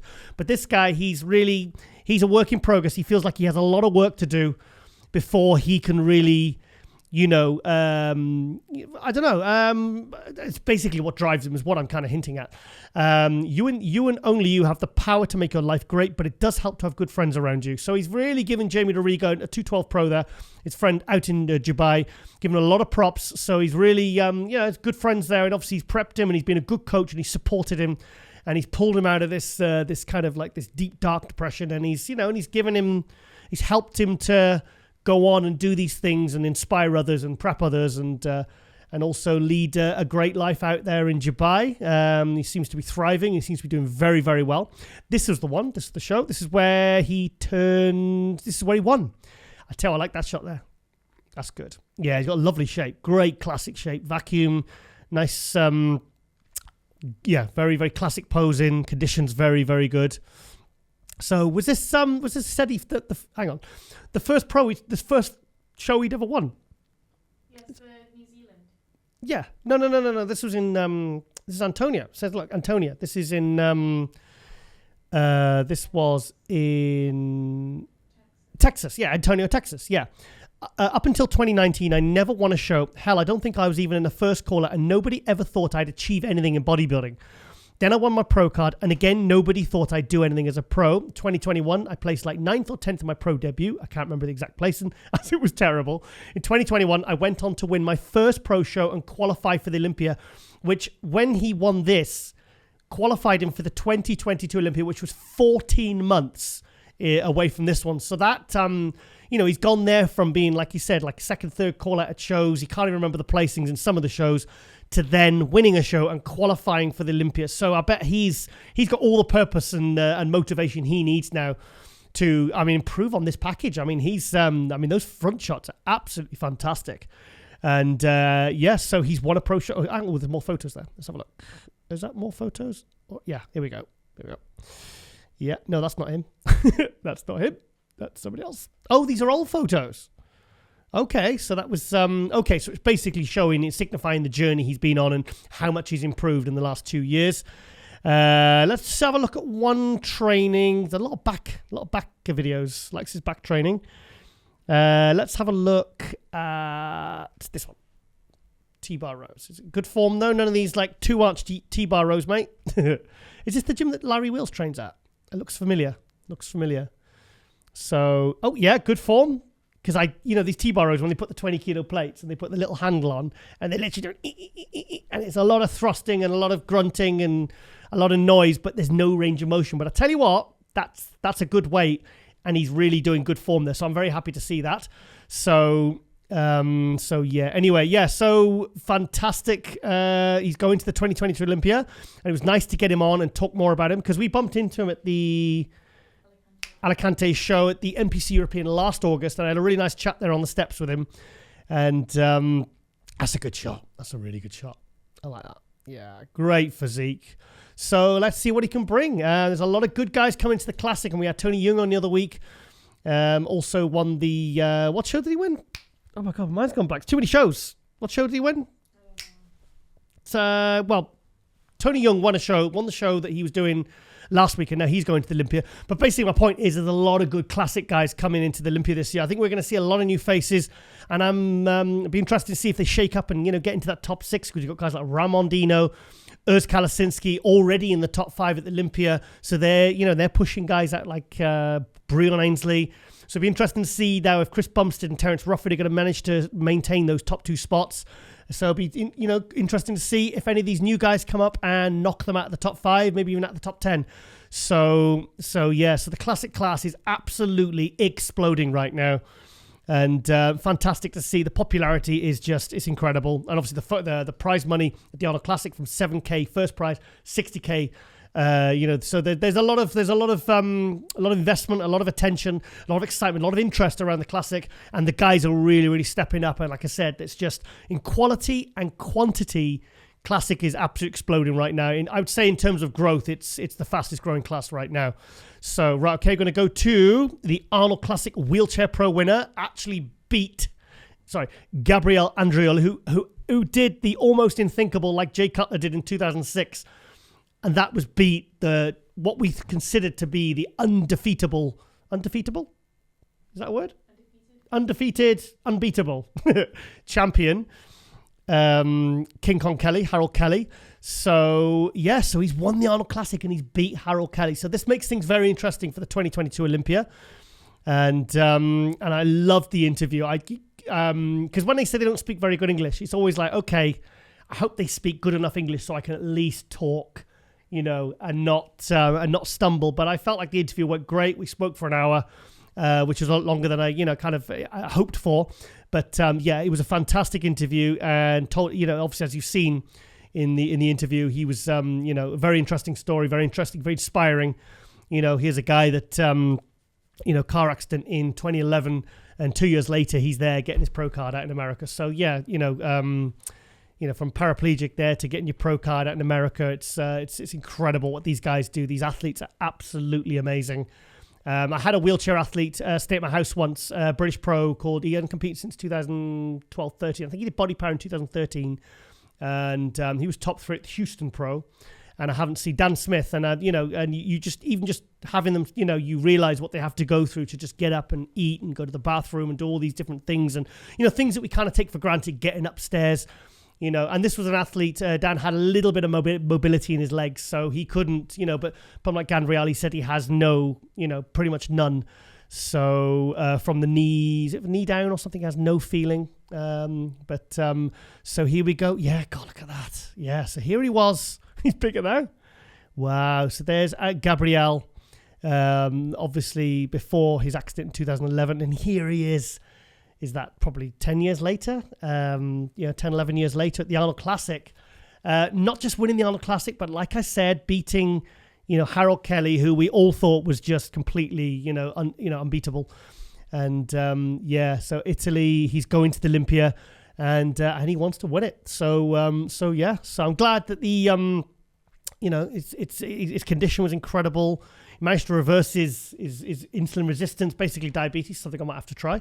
And, any photos you want to see, Lauren? Quickly? What's this? Is it on TV there? Is it Italian TV? That's cool. Oh, wow. Ho fatto nella mia vita migliaia di chilometri sulle mie gambe. Wow. So anyway, so this is Italian TV. So it's nice to see these champions are getting this kind of publicity. And this is all in Italian, so I can't read that. It's Italian TV. Fantastic. Thing is, bodybuilders are inspiring figures in many ways, but the wheelchair athletes, they're just a whole other level, because like I said, what they have to contend with, and even just getting around a gym and training, it's just inspiring. It's inspiring. Let's see if there's any videos of him training with being trained by Dorian Yates, because this is how I became aware of Gabriele, because Dorian just completely beasted him every time. He really, the sessions I've seen him put through is a proper Dorian blood and guts, heavy duty style. So any Dorian pictures? I think they're all on Dorian's feet. Oh, they are. There you go. There's the master himself, Dorian Yates. Nice. Yeah, fantastic. Dorian asked me to send the link of this interview as well to Gabriele. So, so he says he's going to go back out and stay with Dorian for a few weeks before the Olympia. So he's going to go out he's going to go from Italy to Marbella. His back is fantastic. Great V-taper, and it's crazy to think they've got, like you said, their spines are they're broken. They broke their backs. Things are compressed, and just even the fact that they can train their upper bodies to look like that is just incredible. It's absolutely incredible. So amazing, absolutely amazing. So he's done a San Marino there. I went to that show in 2017, amazing show. So there is Sean Roden, dearly departed Sean Roden, still so missed. And so now he's obviously being prepped by Andrea Presti, who has a team of coaches underneath him, and he said in total he has about 1,000 athletes. I didn't know this until now. So there's a bit of his accident now. Yeah, God, can't imagine that. So 2 years after, losing the ability to walk, he's there, not just back training, but competing and winning and getting his pro card out in America.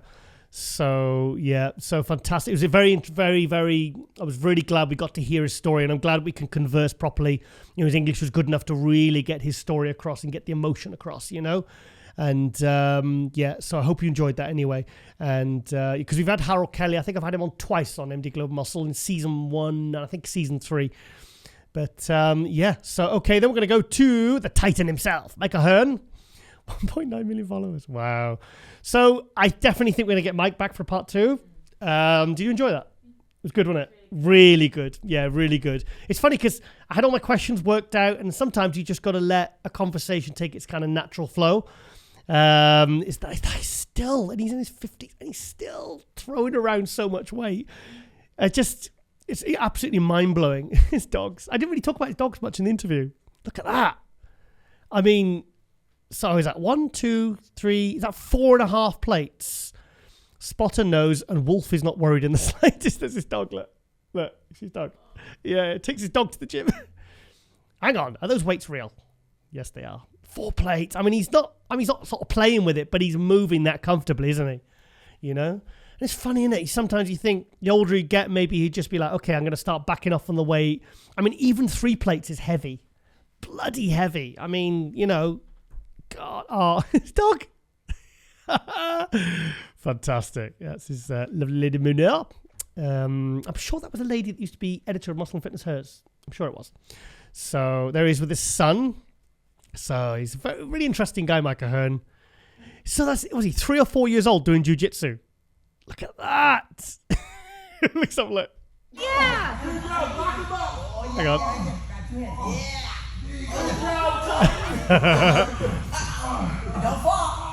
So he's totally pinned his dad down there at 3 years old. He said he's at the height of a 7-year-old, and he's only 3 or 4 years old.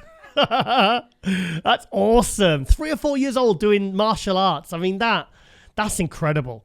Come on, Lauren, pick one out. Yeah, he just lives to train, didn't he, this guy? He's awesome. Here we are. So yeah, he was saying he was pressed behind the neck 3 plates with a barbell. I was going to ask if it was a Smith machine or a barbell, actually. Look at that. I mean, I can't even get my arms back. And it's not like I'm too muscular. Do you know what I mean? What's the 4th reason? Sorry? 4th reason. What's the what? The little emoji. Number 4. The little emoji? What? 4 reasons why you shouldn't do this exercise. Physical therapists say it's bad. Physical trainers say it's bad. Your family doctor says it's bad. 4? Nice. So obviously that's another Instagram account, Mike O Hearn Lifestyle. So, I mean, here's a guy, I mean, God, I mean, he's, 10 years older than me? 10 years older than me? So I've got to... So, but what an inspiring figure. He's a martial artist, powerlifter, bodybuilder, actor, model. I mean, he went for Superman as well. He got very close. He got to the final 3. He did. Yeah, he did. I'd love to see him as Superman at like a comic convention, or... I mean, it's a shame he didn't get it for the TV series, because Tyler Hoechlin, who played Joe Weider in the bigger movie, he got the part. But I think he went for that, and I think he did get... Well, I think he got close to that as well. So... Yeah, I think he'd make a good Superman. I'd love to see him in maybe just a one-off video series or something. I don't know. Maybe in an ad or something. Be Superman in an ad. So God, it's just videos and videos after him, just basically shifting huge weights. And I've seen this picture many times. This is the picture I think of when I visualize him in my brain, actually, at his computer, looking after his clients. Look at him. I mean, he's over 50 and he's lifetime natural. What? No. Yeah, Mike O Hearn, very, very well-known life natural. He's been in drug-tested events. And, and thing is, he started competing, I think it was powerlifting and bodybuilding, or was it one or either, when he was 13 years old. And he was setting powerlifting records, like he said, when he went to Gold's Gym, 20 years old, he was stronger. He was the strongest guy in there, even though all the other guys were a lot bigger than him and more muscular. So he's a powerlifter turned bodybuilder, martial artist, American gladiator, TV for, he's been in films, TV shows, adverts, and just a huge, a monolithic figure in the fitness industry, and he has been for many, many years. So, and I absolutely loved that interview, and I 100% want to get him back for part 2, because I feel like there's a lot we could talk about. So, yeah, because when he came on my Facebook feed, I thought, okay, his account's been hacked, and someone's trying to, send me some money in my account, and then it's all a con. And I thought, it can't be Mike O Hearn. Why would he be posting on my wall, my feed? I thought, I was instantly suspicious, but it was him. So, and it wasn't until he actually came up on the screen, I actually thought, okay. I thought it'd been hacked. So, yeah, lots of dogs, babies, basically all the things he loves, his family, and, oh, look, there he is on the NFL. Is this doing a bench press challenge or something? tag someone who could whoop me or let me know your best on the NFL combined 225. What's he benching there? Oh, someone else's. That time I tried to get 50 reps. Is that Mike there? That's somebody else. Somebody doing 50 reps with 225. My God, he's playing with that, isn't he? Jeez. Right, there's his kid. So he's what, 3 years old, his kid? That's a big kid for 3-4 years old. See? That's what good nutrition does for you. He's cool there, isn't he? He's cool, my God. Yeah, great. Great. Yeah, fantastic. Yeah, there he is. How old is he there? He's probably like 14 there. How big? 16 years old. So that's Mike O Hearn when he was 16 years old. He was just an anomaly. So he's an American football player as well. Oh my God. He's just been a great all-rounder. Like he said, he needs a battle. He's a real competitive person. He loves Matt Damon. You've seen that film? No. And there's one that's supposed to be, what's the film called? Something. Oh, Team America. Yeah. And there's the one that goes Matt Damon. He just basically says Matt Damon. You've got to see it. I think you've got to see it really to appreciate it. Yeah, there he is with a gun. Hope that's not loaded. So very, very happy to get Mike O Hearn back on the show because, like I said, the first time we had him on was the first day we had this studio. We had all this equipment and we didn't know what we were doing, and we were like monkeys with typewriters, or a squirrel trying to fly a helicopter. And it was basically I felt so bad afterwards because he was such a big guest. He was such an important guest to get, and it was just. But you know, over the next few weeks, we fixed everything, upgraded things, and basically figured out what the hell we were doing in here. And to see basically what you're seeing now, you know, which is a very highly produced TV style show with MD Glow Muscle. Go check out Mike O Hearn if you're one of the few that isn't on the planet. And what an amazingly inspiring figure, and I can't wait to get him back for part 2. So, and all in news this week, we have a new IFBB Pro from Czechoslovakia who just won the Ben Weider Classic in the UK. I saw this picture a few days out, and I thought, okay, this guy is going to be tough to beat. So it's all in Czech. But look, do you know what? Do you know what I love to see, which sadly I shouldn't be excited by, but because we don't see it very often, is the stripy shoulders, the striations in the shoulders, because so many guys now are shooting their delts full of shit, or they put the gear or they're putting whatever in it to make it, because what it is, they put them in their side delts, so when they're in the front relaxed, they look wider. But for me, it takes away all these little finer details and all these, the delt arm separation, the brachialis, it kind of blurs all that. And it takes away. So when you get a physique like that, like this, that is big, separated, detailed, striated, it's impressive. So very glad to see. That's Thomas Barres, very, very well-known Czech bodybuilder. I went when he turned pro at the 2011 British Grand Prix. He was second in the overall because Sami Al-Haddad, who I'd told to come over and do it, and I said, you'll win that. At one of the first amateur Olympias, I think it was the first actually, in Manchester. Sami decided not to take his pro card, so it went to the next guy in the overall, which was Thomas Barres. Fantastic physique. Won the NABI Universe, and real nice aesthetic physique. I wonder how far he was over Classic, actually. So there we go. There is his shoulders and arms. I can't stop looking at his shoulders and arms. Look at that. I mean, there's no crap in them, is there? That is nice. That's a thick arm. It's detailed. It's crisp. This is what I want to see Hadi get back. I want to see him get that detail back because the swollenness, I think it detracts from the physique. So to see physiques like this winning their pro cards, it's very, very encouraging. So yeah, more of this, please, guys. We want to see more of this. Great symmetry. Good back. I mean, he's very complete, this guy. I wonder how much he weighs. In fact, I think I might get him on Global Muscle possibly in the next week or two. He has messaged me and he said his girlfriend will translate, so I'm more than happy to get this guy. He looks tall as well. Look at that. His upper body's bursting there, isn't it? Absolutely bursting. I like this shot as well. It's a good one. Yeah, I want to see him from every angle. Be interesting to see. I'll watch his I think his pose routines on someone. I'll have a look at it later. Yeah, looks like a big Viking type, doesn't he? Do you know, I wonder if he knows Pavel Baran, because that looks like the same gym that Pavel Baran trains at, another Czech pro. I mean, they're tall, wide, thick, chunky detailed, shredded guys, and these are the guys, you know, you want to keep an eye on, because if they keep this level of muscle quality as they grow, you know, these are the guys that are, you know, the stars of tomorrow, really. I mean, he's very complete. I can't really see a weakness. So maybe a little bit more hamstring on that shot there. But let's have a look at his posing routine. Let's have a look. Oh, I can't really see that. Yeah. Oh, the lighting's terrible. So, right, okay then. And we're going to go to our final on this little bit of quicker hot news for this week is Mark Anthony, the very first men's physique Olympia champion. The reason I want to bring him up is because himself and his wife-to-be, did you see he proposed?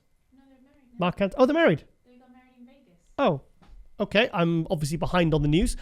Mark Anthony and his now wife, Jennifer Dory, the current bikini Olympia champion, are promoting their first event in Las Vegas, NPCI Roller Royale. That's cool. Do you know what? Why can't every promoter around the world produce posters like that? Because, I mean, it just looks so cool, looks so appealing, because... They look like James Bond. He does, yeah. I think that's what they're going for, isn't it? It's like a Bond doll. Yeah, he looks like he looks cool. Looks cool. I like Mark. He's a nice guy. I like Mark. I like Jennifer. I've interviewed Jennifer before. She's very sweet, very lovely. And, yeah, there we are. So, yeah, husband and wife, both Olympia champions, 2013 men's physique, the very first. And I remember when Jay Cutler was promoting him, and he was like, we were good friends. And I had a really nice chat with Mark at I think it was 2016 in America. And really nice guy. I think it was at the Dallas show. He really, really nice guy. Very, really respectful. I think he was working with my friend Patrick Tour at the time. I don't think they're working together because he hasn't competed for a few years. But I heard he might be making a comeback in Classic. But anyway, obviously Jennifer is the star of the show now. So he's obviously supporting her, and they're promoting this fantastic new event, national qualifier with all the categories at the Alexis Park All Suite Resort, September 10th, 2022. So, yeah, so check that out on Mark Anthony or Jennifer Dory's Instagram. And if you're, and check this show out, so because like new shows like this, I like to see them well supported, well promoted. And because it's very daunting, especially when you're, it's a lot of pressure. It's a lot of responsibility to promote a new show, especially in America where there's a lot of shows, a lot of choice for competitors to basically have. So, yeah. So anyway, that is it. So I hope you've enjoyed this latest episode of MD Glow Muscle. And of course, check out the latest issue of MD with Regan Grimes there on the front cover. And yes, okay then. We will be back next week. And please do not forget to hit the notification bell so you get all the latest updates for all your muscular development YouTube content. Okay, my friends, thank you for watching. Thank you for supporting. And ladies and gentlemen, we are out.